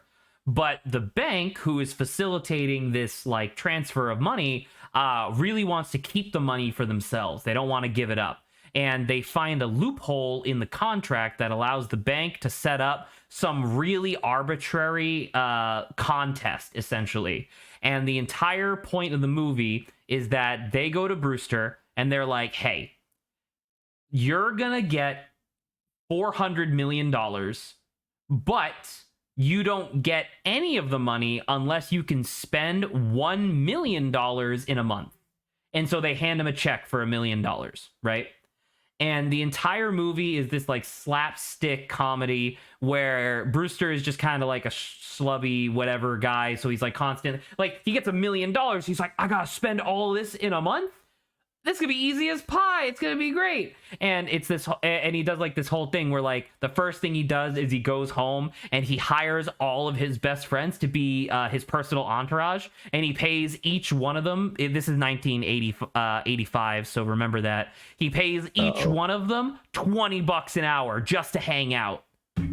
Right? That's crazy. That's insane. He goes and he buys fucking hundreds of cars, and like he puts like down payments on like 4 homes. He starts buying up all this stuff. And this initial like flurry of spending is punctuated at the end of the first third of the movie, where Brewster goes to his accountant that he hired and is like, so how much money do I have left? I must be almost done, right? And the accountant looks up and is like, you've only spent $100,000. It's been 2 weeks. You have 2 weeks to spend the rest. And Brewster and suddenly like Brewster realizes like, wow, it's really hard to spend this kind of money. And the movie then goes on to do all this stuff where he starts just fucking throwing money away. He's not allowed to lose it. He's not allowed to burn it or destroy the money. He has to spend it.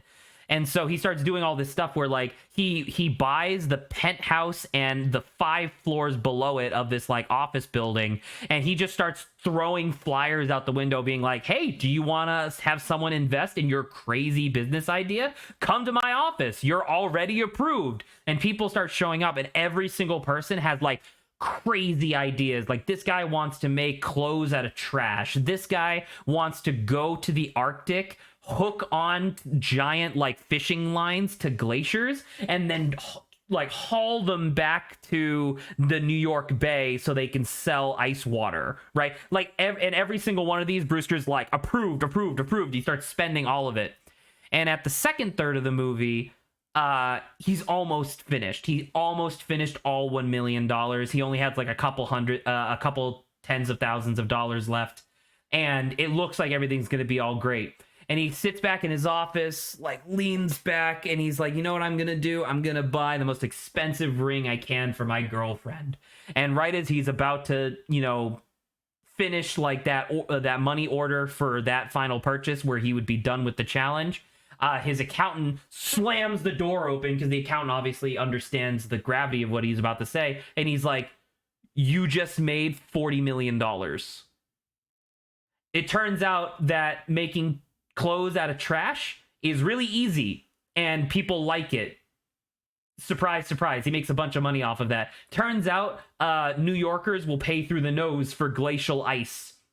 Who would have guessed? You know what I mean? And it's like all this stuff. Every single one of those crazy business investments that he made just turns into like this whole thing where it's like, oh shit, well now I have like 4 days to spend $40 million, where it took like 3.5 weeks to spend 1 million. What the hell am I gonna do?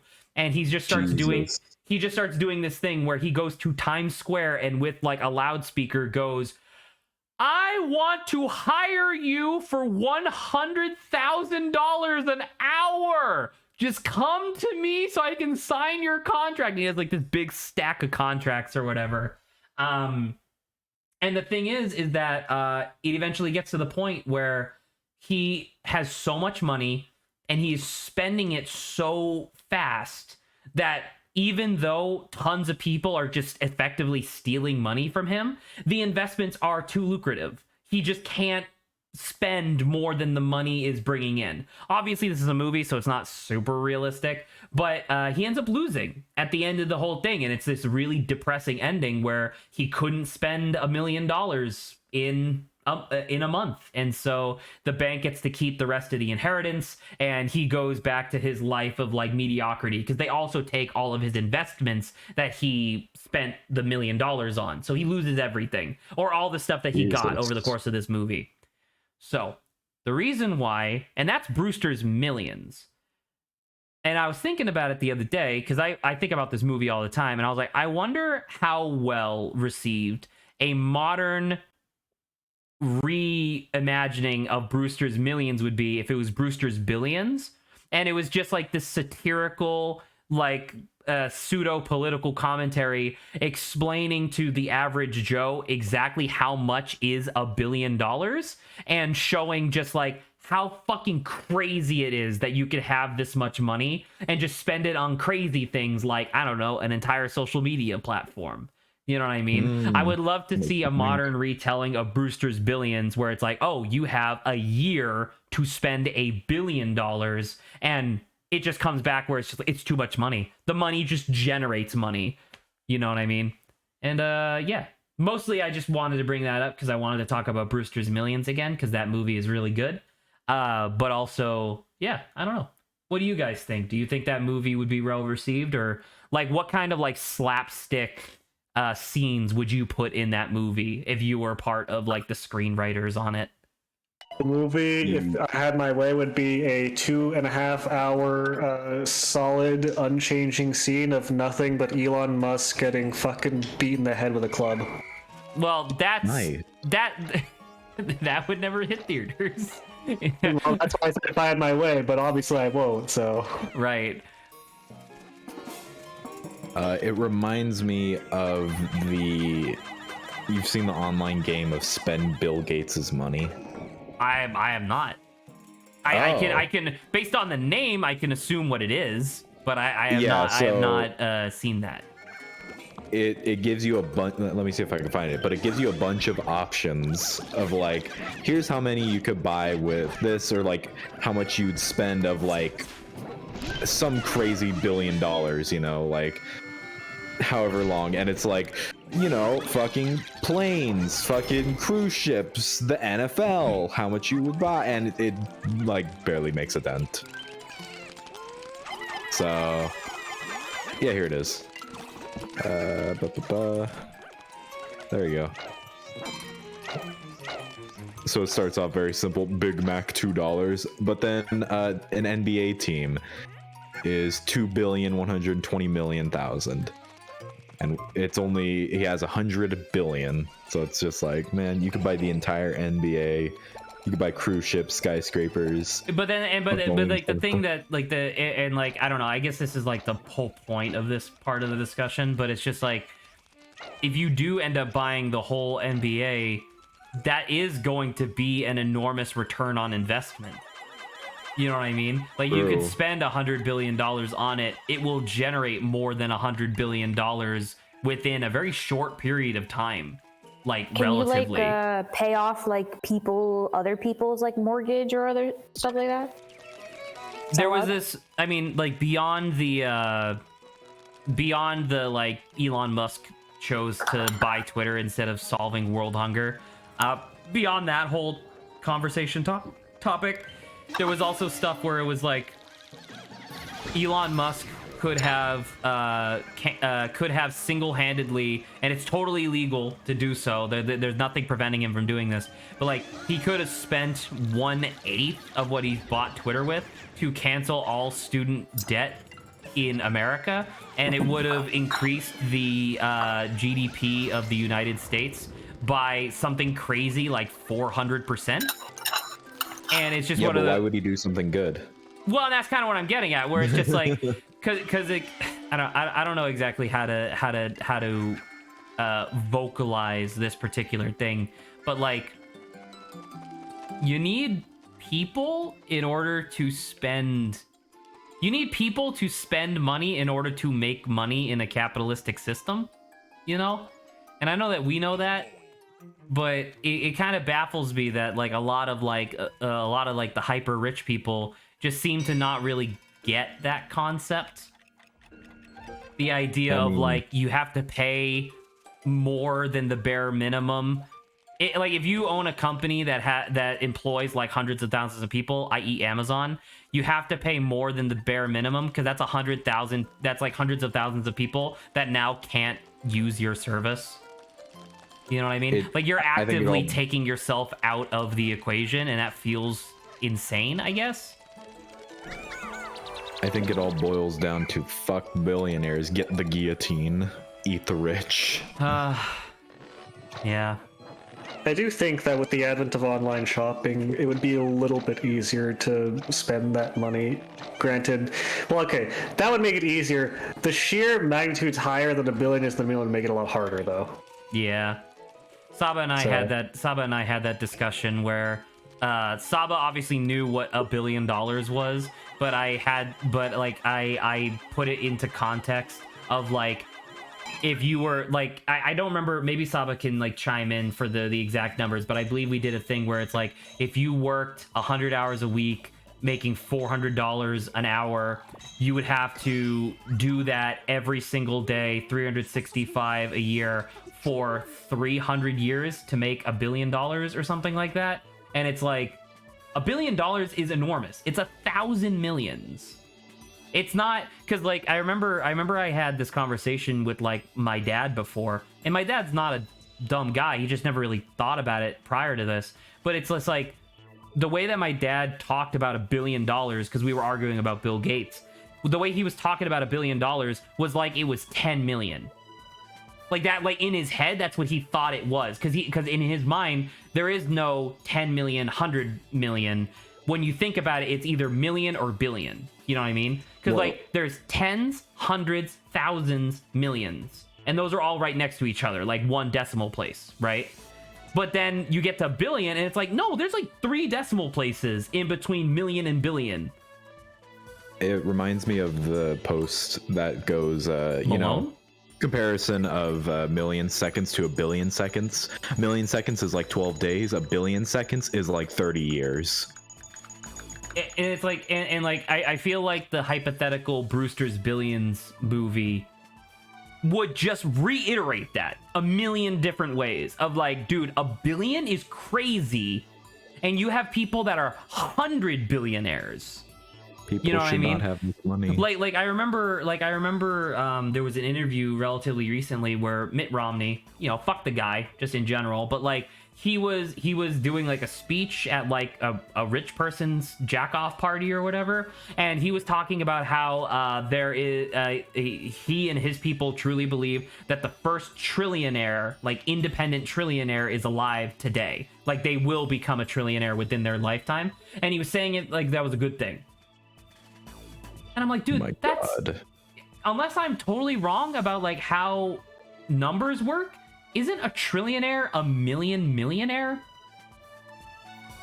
Yes. Right? Because a billionaire is 1,000 millionaire. And it's like 1,000 thousands is a million. Or is it 100 thousands? No, 100,000 is a million. A million squared is indeed 1 trillion. That's insane. And someone being like, that's good. I will say, I don't think that the primal human brain was made to comprehend numbers bigger than like 20. Yeah. I feel Like no, the- I feel like it was able. I feel like it's able to handle things in like the thousands. You know what I mean? Because like I'm thinking about it, and it's like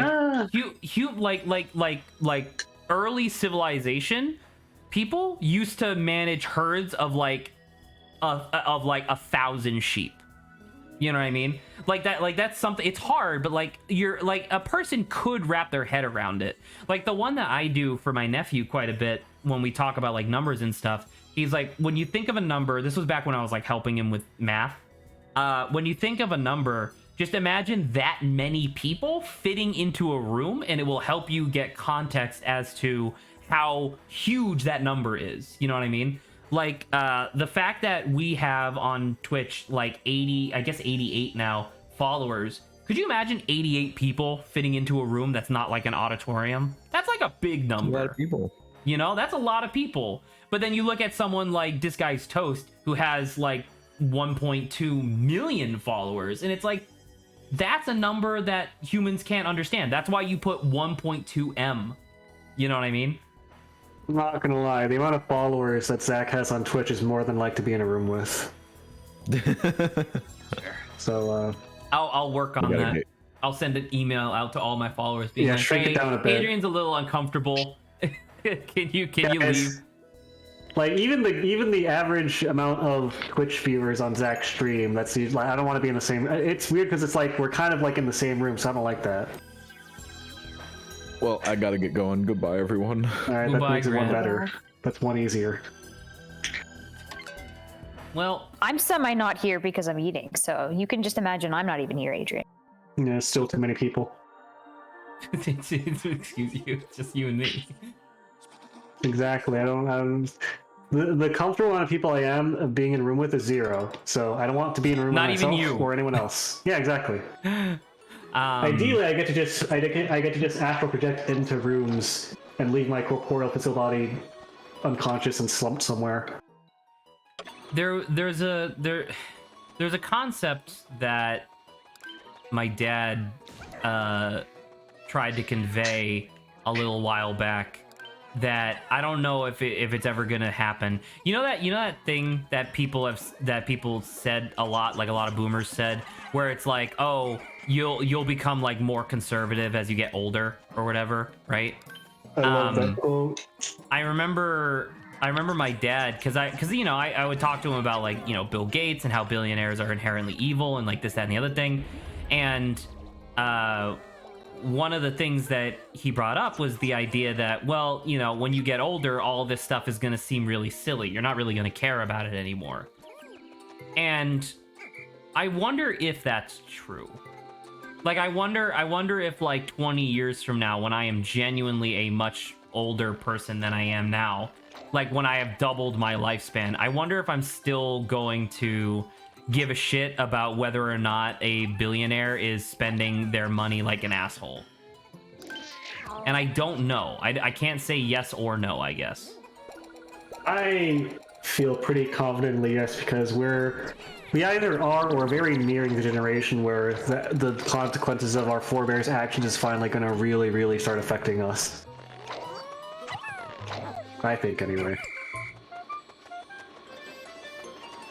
I don't know, because it's just like I wonder because I'm already feeling it a little bit, like not much, but I'm already feeling it a little bit where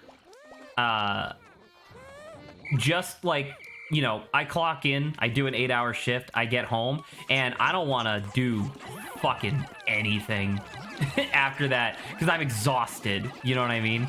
And it's like, I guess when I really get down to it, do that for, I don't even know, like, you know, a certain period of time, and it's just like, oh yeah, that's just how, I guess that's how people stop caring, you know what I mean? They just get tired. They lose sight of the things beyond what's directly in front of them because what's in front of them is so tiring and exhausting and all-consuming. I remember I had a discussion with Dad, and this was another scenario where Dad was like, "Come on, you can't possibly believe that's true." Where he was like, where I brought up the concept that I do genuinely believe that the modern oh, look, is he gonna look at it? Hey, wow, that fucking blew him up. That was great.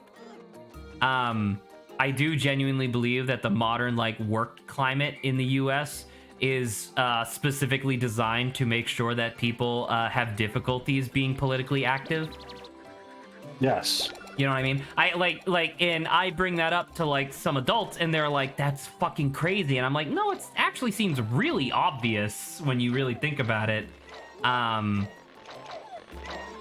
And it's just the sort of thing where it's just like, I don't know, like there's people like my dad who I love to death, and he, you know, he's the reason why I have the life that I have now, so I can't thank him enough. But at the same time, I'm like, man, can you please stop like sucking Elon Musk's dick? Like, please. Like, he's not great, he's not smart, he's not like this brilliant whatever inventor. He's just a guy who was born into a lot of money and was able to, and his family was able to exploit one of the most racist government systems in the world in order to make a fuck ton of money. And I don't necessarily think that that's something that you should celebrate. And I don't blame him, because it's the sort of thing where it's like, well, obviously he didn't know because he's too tired to pay attention. What he sees on TV is that Elon Musk is like, hey, we're gonna go to space, and Dad goes, wow, we haven't gone to space for a long time. Did you see the latest horrible draining thing about Elon Musk? Are you asking, do I want to hear about it?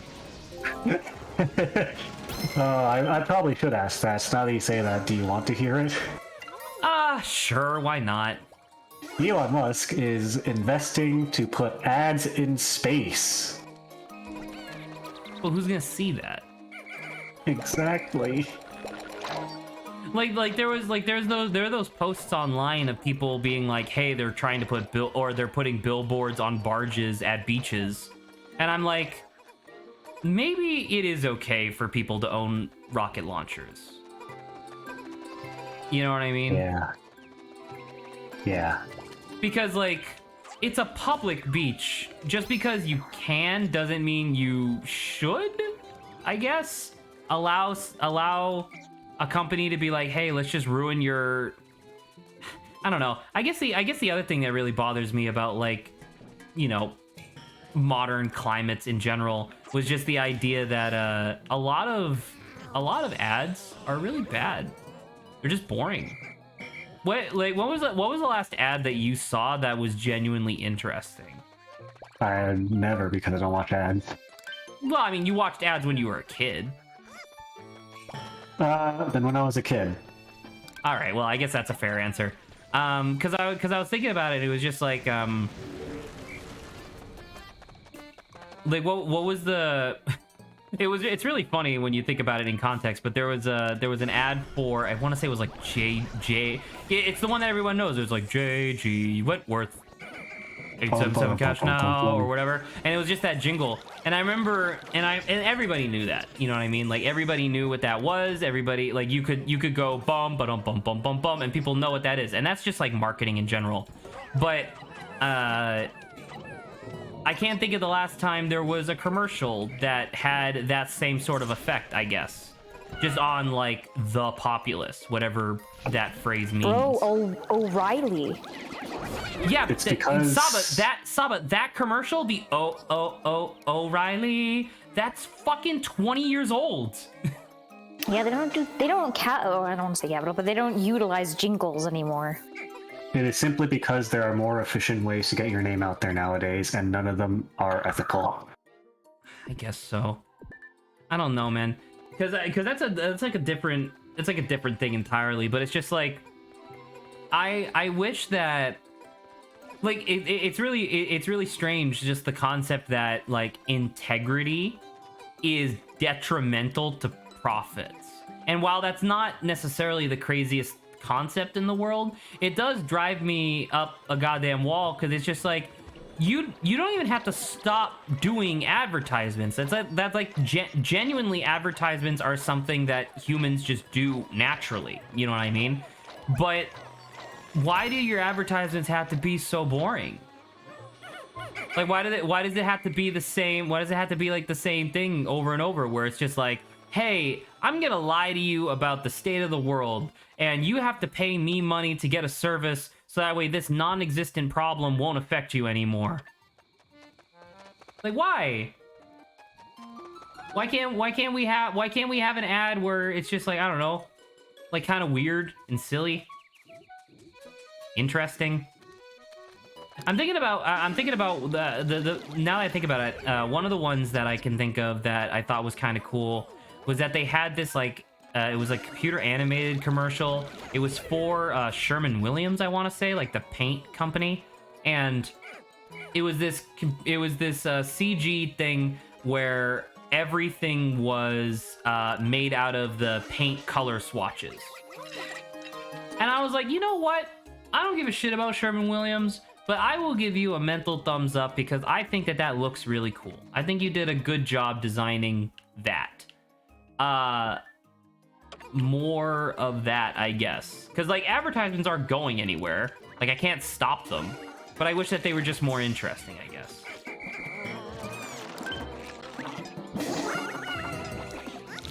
End of statement, I suppose. Yeah, I mean, there's not really much to say on the topic, obviously. But it's just the sort of thing where it's just like, I hate advertisements. I think they're terrible. I wish that advertisements, if they do have to exist, were more interesting. Period. That's my statement. Very controversial, I know. well, don't know what to tell you, man. I don't have anything to add there. I mean, there's nothing really to add, you know? That's just how it be, and it makes me sad. That's all. Can't wait for the reckoning. They're gonna finish. Oh my god, there's an entire. Oh, there's like a big gold pile over there. That's cool. Okay, let's go back. You know what? I think I actually have something to add possibly here. I think that the niche that, like, oh, that's a funny little memorable thing, and then we'll forget about it later on. I think that niche has been pushed out of advertisements and pushed into memes. Sure, I kind of see what you're getting at with that. Yeah. Yeah, because commercials were like, you replace them once every few weeks or months maybe, but memes, they have a much shorter lifespan, and there are thousands upon millions of people making them, and it is impossible for advertisers to capitalize on them like super effectively. So I think that they've kind of just gone with the like, okay, let's do something unethical instead, because we're not going to be able to make memes that are relatable. I do want to counter that slightly and say that I do think that it's like nigh impossible for modern advertising like paradigms to properly capitalize on memes, but I think within, like, because you're already seeing it on like Twitter and stuff like that, where they do genuinely have people who are immersed enough in the internet culture to understand and recognize what would classify as a meme, you know what I mean? Like what would resonate in a positive light with a youthful group. And I don't know. I think it's a matter of time. Like, I don't know if it's I know that you weren't necessarily claiming that it's impossible per se, but I do think that it's only a matter of time until memes are just as easy to market as anything else in the world. I think that there is a thing that stops a little bit, like a tiny safeguard that memes have, where memes are free to disparage the state of the capitalist society that we live in right now. Because if corporations do that, they will be pulling back the curtain a little bit more than I think a lot of them are comfortable with. Good point. Because I think about it, and it's just like there was a relatively recent period of time where the European Union was planning on outlawing memes because memes could be considered like hateful or unsatisfactory speech. And I just think about that, and I'm like, I guess. I don't know. I still think you're dumb, but also I kind of get it. I was gonna say Europe, or sorry, not all Europe, but specifically Britain technically doesn't guarantee freedom of speech as a protection. That's true. Not technically a right they have, so.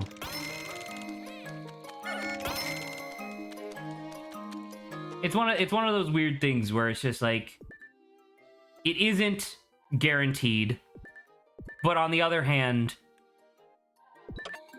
there would be fucking riots in the street, I guess. You know what I mean? Just like people, like, I don't know, people would not put up with it. I remember I had a roommate. It was like the final roommate I had after Grant, and he was formerly in the military. He was a really nice guy. His name was Brian, and he was an RA. And I remember I had this like big long discussion with him because I genuinely wanted to know, hey Brian, do you think that if the government tried to like suppress the American people with the military, you know, in like a really fascist way, do you think that most people in the military would recognize this and not allow it to happen? And he vehemently was like, absolutely not. There's not a single person that I know in my several years in the military who would ever let something like that happen. And then January 6th happened, where it was just like regular people going nuts trying to do like an insurrection. And I asked him again, because it wasn't military people, but I did ask, like, how do you feel now? And he was like, I guess people are just insane. And I was yeah, I guess. I was gonna say, because I have seen a lot of the sentiment. Obviously, I've never been in the military, but I've seen a lot of the sentiment around some like vets of our generation, where they're like, "Yeah, being in the military definitely made me not like the military anymore." There's a lot of people that I like, because there's a decent number of people at the place where I work, the DCSC, that are former military, because the Red Cross gives like special hiring status to former military, so veterans, obviously. And there's a lot of people there who talk about the military very highly, that it was, you know, it gave them structure, it gave them goals, it gave them this, that, and the other thing, and that they were really happy with it. And while I do obviously, like, it's their prerogative and I'm really happy for them, I do listen to some of the things that they talk about and I'm just like, so you're indoctrinated. You know what I mean? And that's a really horrible thing to say, because obviously, like, they went through a lot of hardships and being in the military is not easy. But that's part of why the military is not easy, is because they do need you to be indoctrinated and obedient, so that way it can function. I mean, inherently, if you want, like, you're talking about certain systems, you could always just call them indoctrination if you're asking someone to follow something. No, but like the specific distinction between just having someone follow something and indoctrination is that if the person would normally not agree to it, and then after the process now agrees to it because they went through it. If it's a form of discipline, like training, like teaching someone how to correctly play the piano, why couldn't that be considered indoctrination? Because that's a skill, not a philosophy. Yeah, I was say that's different. Like, being in the military is not a skill. Running, being physically fit like is a skill training. That you develop. It's about practicing. You know? It's about It's about the. But Saba, you're talking about stuff. things that they do in the military. I'm talking about the mindset that the military gives you. That's indoctrination. So you literally said the key word there, Saba, is that you're talking about training right now, not indoctrination. Those are different things.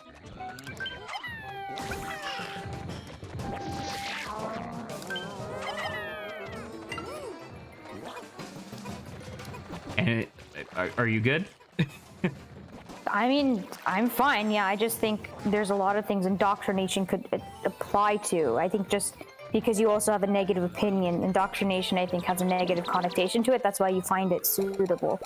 I think it arguably has a negative definition to it. How about to say that's like the point of indoctrination? Probably, yeah. It's a negative word. Well, there you go. That just reaffirms that since you have a negative view on it, that's why you use the word, so. I can't think of a Fine. good indoctrination, Saba. A good indoctrination. Because How you're are you implying supposed that to there is kill such a thing. No, I said it. I just said it has like a negative connotation to it. So if the connotation negative, that means the definition isn't inherently negative, which means that there would be a good indoctrination. Well, no, you can you can have a negative connotation to something that is inherently negative. Like connotation does not mean that it's implied. It just means that that's what it's taken as. You know what I mean? I guess, but at what point, what's the difference in connotation definition? Well, because a connotation can apply to something that is non-definitional as well. I guess. I don't know. Yeah. Like if you said that indoctrination had a positive connotation, that is literally non-definitional. So that doesn't make any sense. You know what? Where's Louis? Ah, that's what I'm supposed to do. Louis like on the other side of the fucking map. Okay. So yeah. I mean, I don't know. Hopefully Saba figured out what she was trying to, convey. Like, yeah, I think it's pretty obvious that both Adrian and myself have a low opinion of the U.S. military, and part of that is because it is, it does Evil. specifically indoctrinate people. the people who aren't indoctrinated don't do well in the military. And on one hand, it makes sense because you need obedience for a military to function. But on the other hand, like, I don't know. Maybe not. It also is a money sink. Well, that's like its own thing. That's the military-industrial complex, Reagan era nonsense, and I don't know. That's a whole different discussion. It's still tied to the military. It's still Yeah. a reason to not like the military, I think. The military's not turning down the money. Yeah.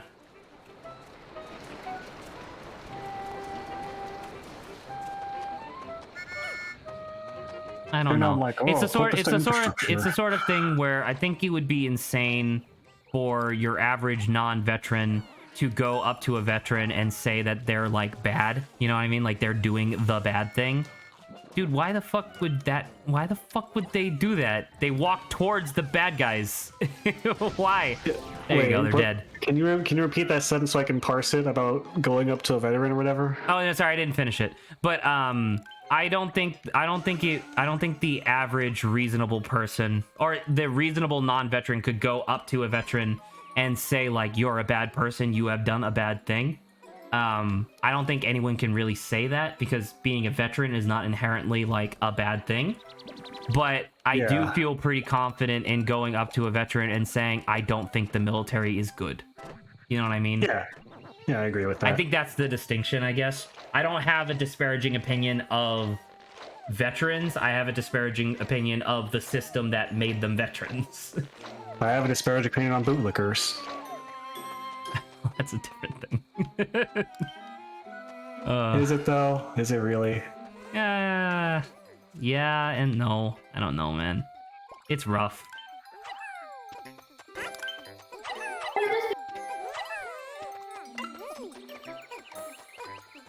Okay, food is nigh for me, so I will be heading off. Enjoy yourselves, kids. Farewell. What were you people- doing when you were muted? Were you not already I eating?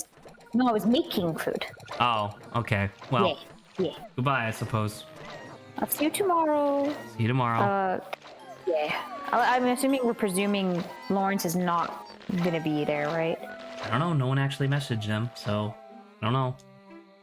It's fine. It's fine. Goodbye. Well, Adrian, we made it. Despite your directions. Old Zach, you've got the Extremor's cock, and I've got his ball. No! Fucking. Open it. That's really funny.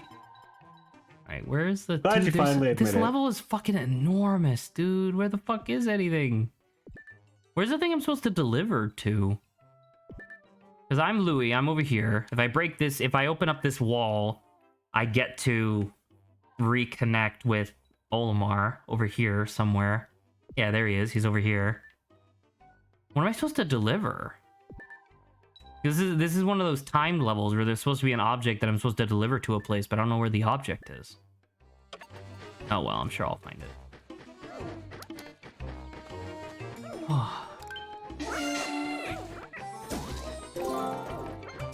What's your favorite kind of medieval helmet, Zach? What's my favorite kind of medieval helmet? Medieval. Does medieval imply medieval European? Not inherently, I guess. No. Well, because like I don't know, because like I don't necessarily know how to answer that question. But my first instinct was to say that my favorite helmet is the Spartan helmet, like the classic Okay. with the big plume on top. I'd say that's classical close enough. I say that's fine. Yeah. I would say mine. I have a favorite looking one. I have a favorite sounding one. Okay. If you have a favorite looking one, you need to post a picture. Like frog helmets. Excuse you. They look really silly. They sound really silly. And what a frog helmet looks like. I think it's made for jousting. Oh, look at that thing! Yeah. That's a funny little thing. Oh my god. Nope, nope, nope, nope, nope, nope, nope. Get over it. And Oh my then- god, a bunch of them just died, I think. Oh my And then god. my favorite sounding helmet is the barboot. The Barboot. What's It the doesn't Barboot? look- It's basically just like a boring version of the Spartan helmet. Oh. It has no plumes. It just looks like this. Oh, it's just a thing. I see why one of them is like looking and the other one is sounding. Yeah, exactly. There you guys.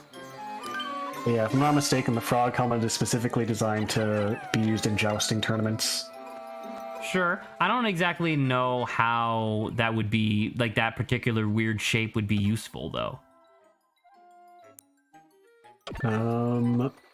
Because it's like normally when you're thinking of jousting, you want things to like deflect, right? And I guess that helmet is mostly like neck coverings, I guess. It says the frog mouth analogy from there. During jousting tournaments, the helm offered a better degree of protection against from lances that would splinter after impact with the rival's body. Oh, so yeah, when you're jousting, you aim for the body, and then since they're made of wood, the lances splinter out wildly. So I guess it protects your eyes from splinters. Okay. It kind of scrolled up a little too far. Was the bottom like lip, I guess, of the frog helmet? Yeah, Does it it's way kind of come bigger. up a little further so Yeah. that way it acts like a shield? Exactly. You got Okay. I understand. it. Here, I'll just post the same frog helmet picture again, just so you can see it. Nope, shit, that's the barboot again. Here we go. Here's the frog helmet again. So yeah, imagine a wooden lance shatters against your mighty armored chest, and the wooden splinters flying upwards towards your face. This protects your eyes from splinters. I want a like now I want like a toad helmet, which is the same idea, but instead of helping you protect from splinters, it specifically funnels the splinters directly into your eyes. Well, would that protect you against? I guess. So I will say, I think that would theoretically, the one thing that would have over the frog helmet is that like it would help against like if you're like sieging somewhere and you have to deal with like arrow rain. Sure. Okay. So instead, Like because bars of you can arrows. look, if you look at the frog helmet, it forms kind of like a little scoop, right? Yeah. The toad helmet would be essentially the same concept, but instead it would be this vertical change. So like, so instead of it being like an underbite, it's an overbite, you know? And Yeah.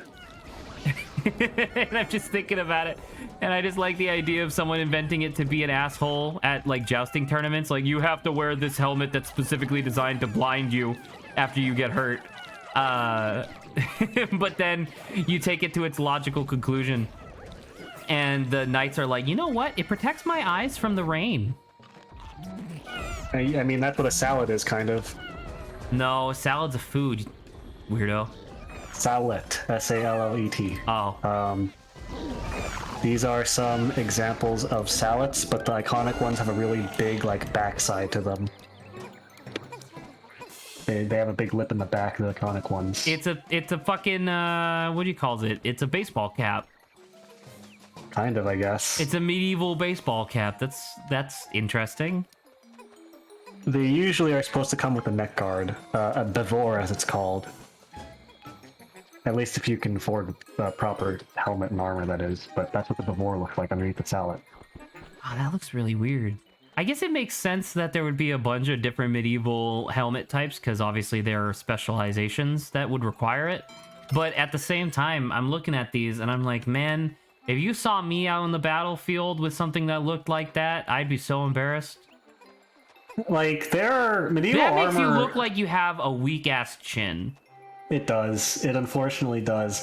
The thing about medieval armor is that it is so complicated because from medieval period to the Renaissance, there were so many variations for so many different reasons, and all of it is inorganic and relatively unflexible, which means it's a fucking nightmare to draw, which is the only reason I know any medieval armor is because I've been studying it to try to fucking get decent at drawing it.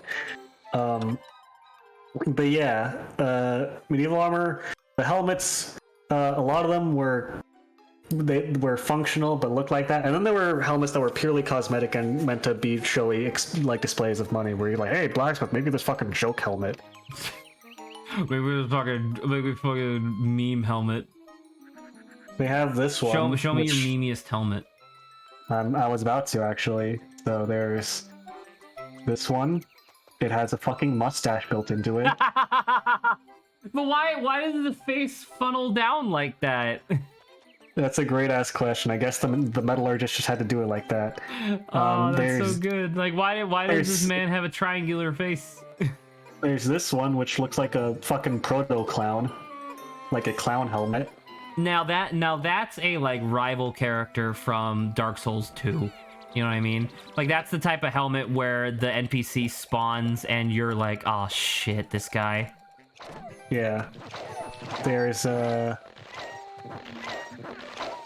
hang on, there's this helmet, which is entirely non-functional, basically.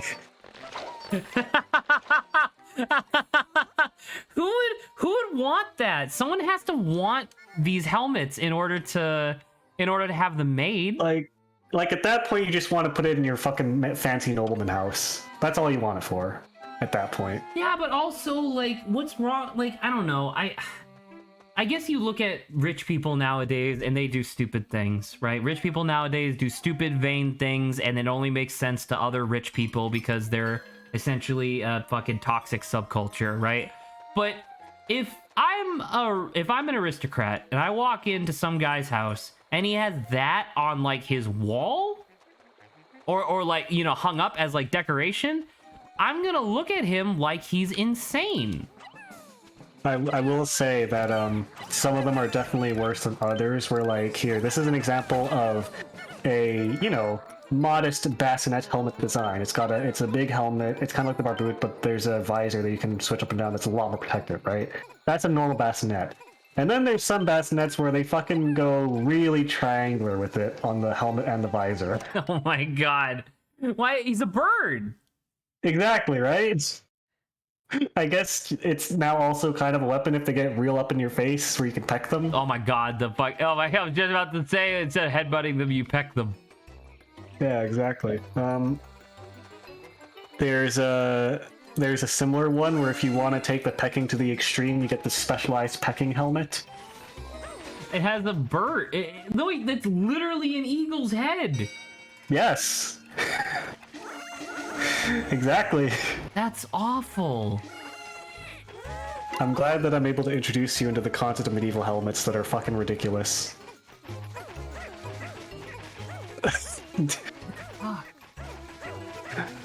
There's another one that has a really gross, weird face on it.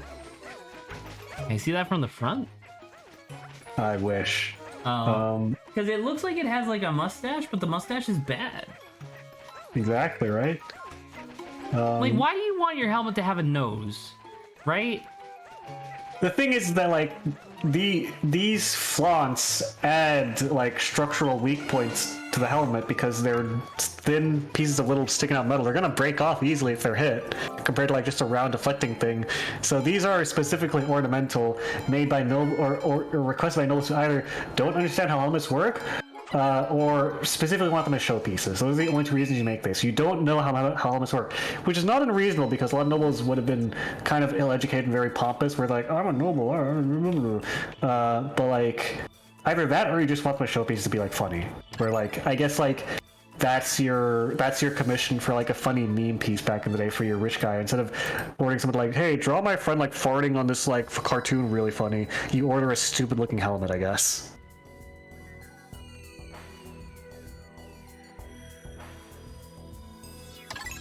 We can keep talking about helmets. I was gonna say I just found another one that I think is actually this one's a little bit fucking scary. Similar to the other one I posted a while ago. This one's a little fucking scary. Holy shit. That's kind of cool though. That is how you get your nose poked out in a fight. That's how I poke your nose out in a fight. By making me wear this thing? Yeah. I will say that the oh, hang on.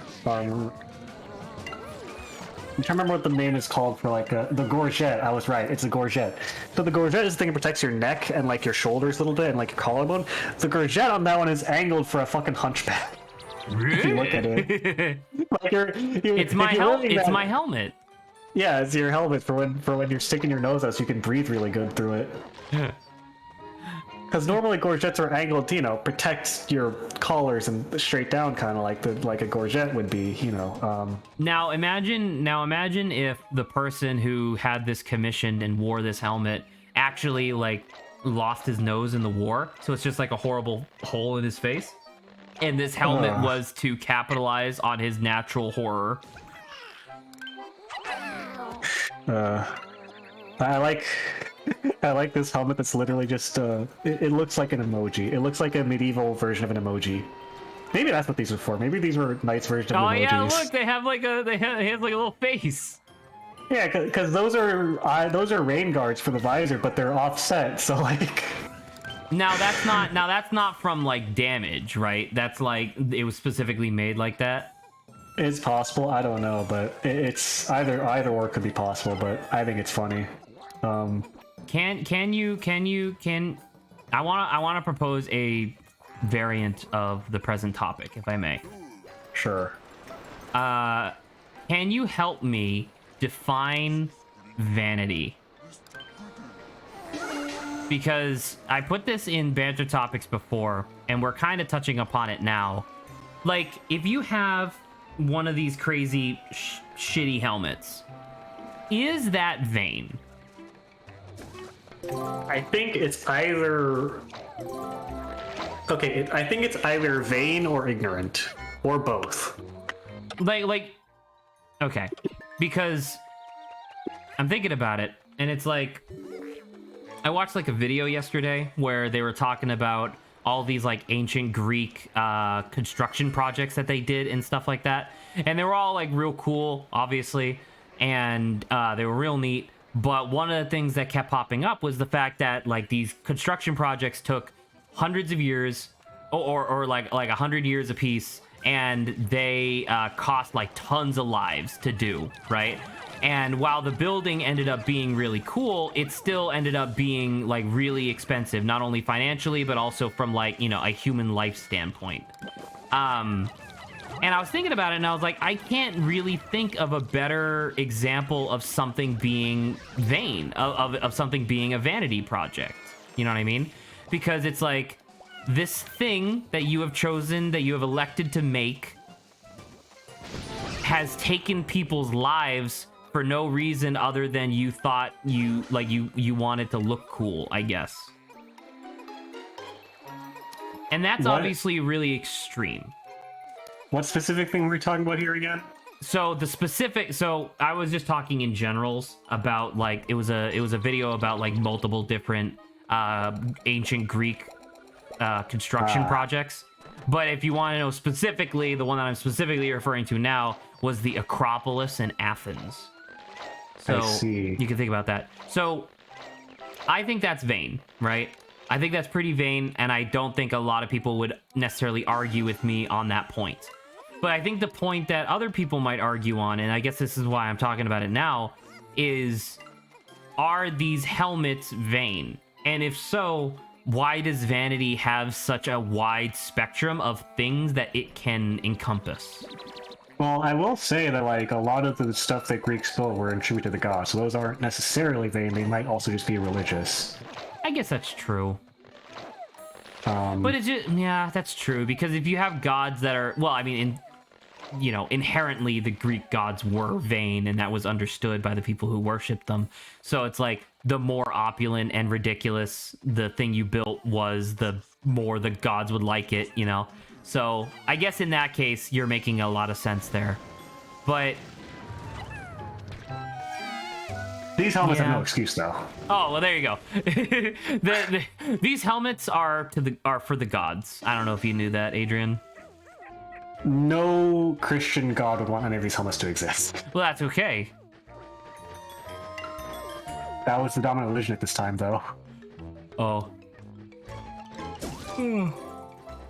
Sorry, a little yawny. We have like, what, 15 minutes left? Man, this was a stream. Yeah. I didn't It realize was. that the fucking post-game content for Pikmin was gonna be so long.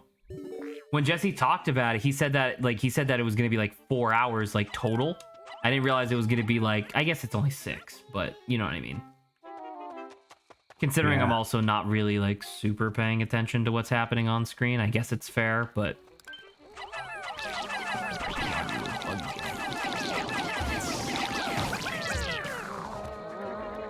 Barboot. Now I'm just thinking about the Barboot. The bard. Yeah, it's a pretty good helmet. Hello, my name is Barboot. It does sound like that kind of like European, like Russian name. It's like, hello, my name is Barbut. I'm here to make you a good helmet. Barboot is the name of like the fan favorite like joke character in a D&D campaign. Like, hello, I'm just a random blacksmith's assistant, Barboot. You are going to terrorize me and carry me around on your adventure for the entire Well, time because I my feel like name was that- silly. Well, I feel like that character only gets like popular if people realize like, wait, your name is just a helmet. You're a blacksmith, your name You is a would helmet. name like a blacksmith assistant after a helmet, though. Now I think about it, like if it's like an orphan who's like indebted to you and they have to work for you, they don't get a choice. I would probably name them after. I would probably name them like Greaves. You know what I mean? Instead of the butler Jeeves, you also have the blacksmith Greaves. Yeah, the battle butler Greaves. Oh, that's pretty good. All right, come on, guys. We gotta take care of this big guy.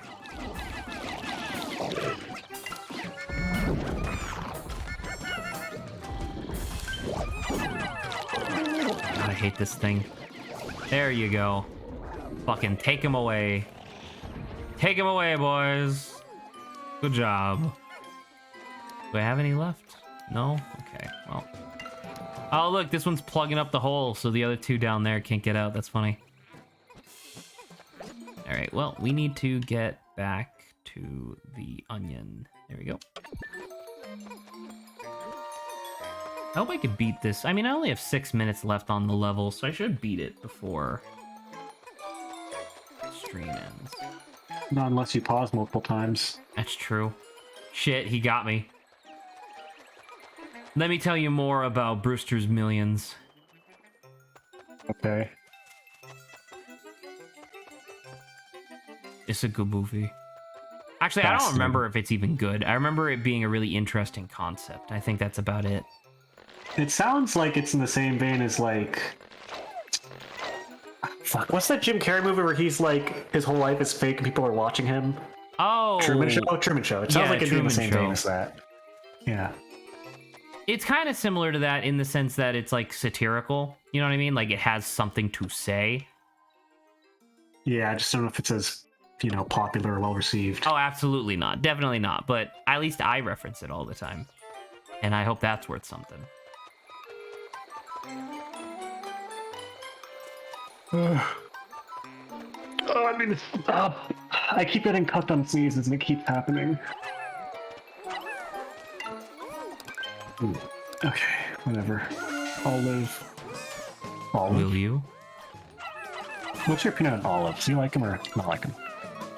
I have not had an olive in a long time, and I don't think I could accurately tell you whether or not I like them anymore. Because I remember the last time I had them, I hated them, but I think it was at like a wedding when I was like 13. You know what I mean? So I don't necessarily think that that's accurate no more. Do you think that that olive was a good example of what an olive could be? It was kind of not salty. Like what's the phrasing that I'm thinking of? It was like briny, I guess, because it came out of a jar. And was it bad? No. Was it great? Certainly not.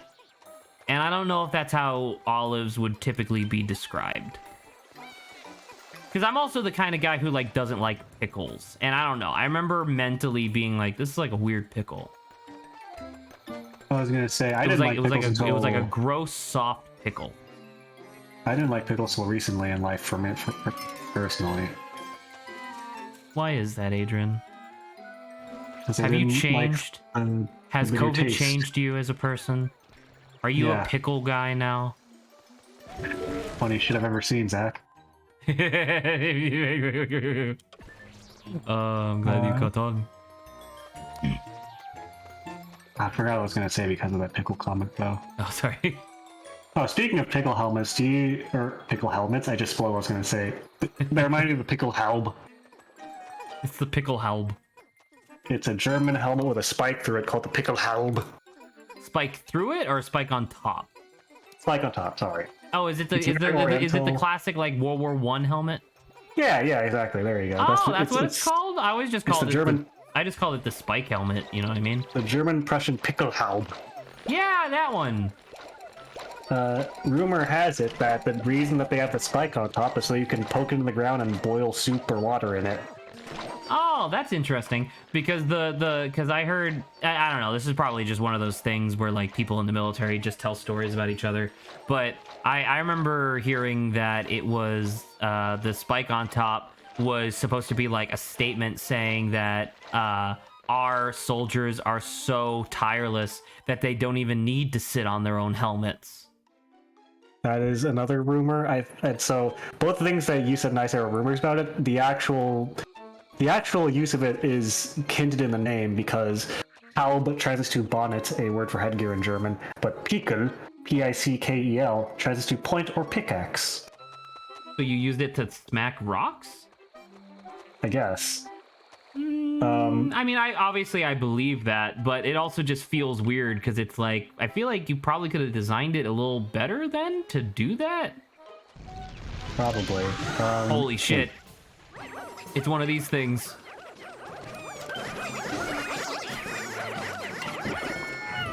Yeah. Haub. It's a really funny name. It's a contender for my favorite sounding helmets. The barboot and the pickle Haub. Holy shit! Spelled He ate H. me! Oh my god! It's H-A-U-B. Haub. Pickle Haub. Those Germans, Prussians. Is it German or Russian? Russian. There you go. There we go. And we gotta do this now. Get in there. Get in there, gentlemen. Fucking whoop them. There you go. Good job. Good job, you did it. So we gotta get... Oh, God, I need one more set of bombs so I can get through here to what's his face? Olimar. And I have a minute left to do it. Shit. Quick, everybody. Let's go. Let's make one of these and let's get it. Let's get it going. Get in there. Fucking whoop them. There you go. Good job. Come on, everybody. We got a minute. Let's go. Fucking whoop them. Where are these guys? What happened? Oh, come on. Really? I have to pluck these guys? I guess I was supposed to get here way earlier than I did. Because I only have 10 yellow guys to break open this wall. Oh, man. Well, fuck me. Oh, well. You know what, Adrian? I want your vote on this. Because we have like 6 minutes left to stream. Won't have enough time to do this again. Technically, we didn't finish Pikmin 3 today. Totally thought we would. Didn't realize that it was going to take this long. I kind of want to elect that we're done with Pikmin.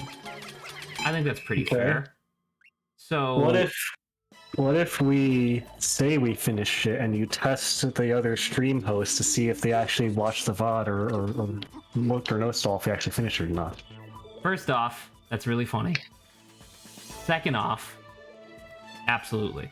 Let's do it. Because I would fail that test. I'd be like, oh yeah, you finished it. I know you don't watch the VODs, Adrian. I know. You barely pay attention while we're on stream.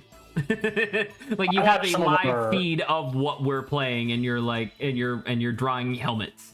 Which is fine. That's your prerogative. I think we'll call this. I think we'll call it.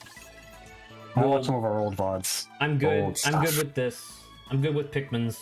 I will personally come back in my own time to, finish this because I do want to see the end of it.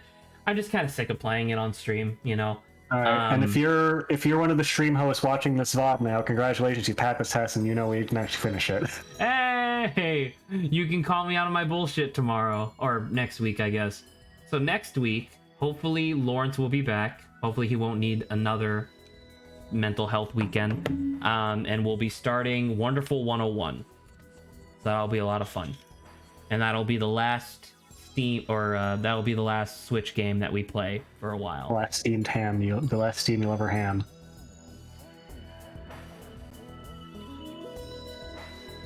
All right. Oh my god. Well, I'm gonna try to figure out how I'm gonna trick myself into not wanting to eat dinner because I don't have money anymore. So I'll see you later. Goodbye, Adrian. Good night, stream. See you tomorrow for what do you call it?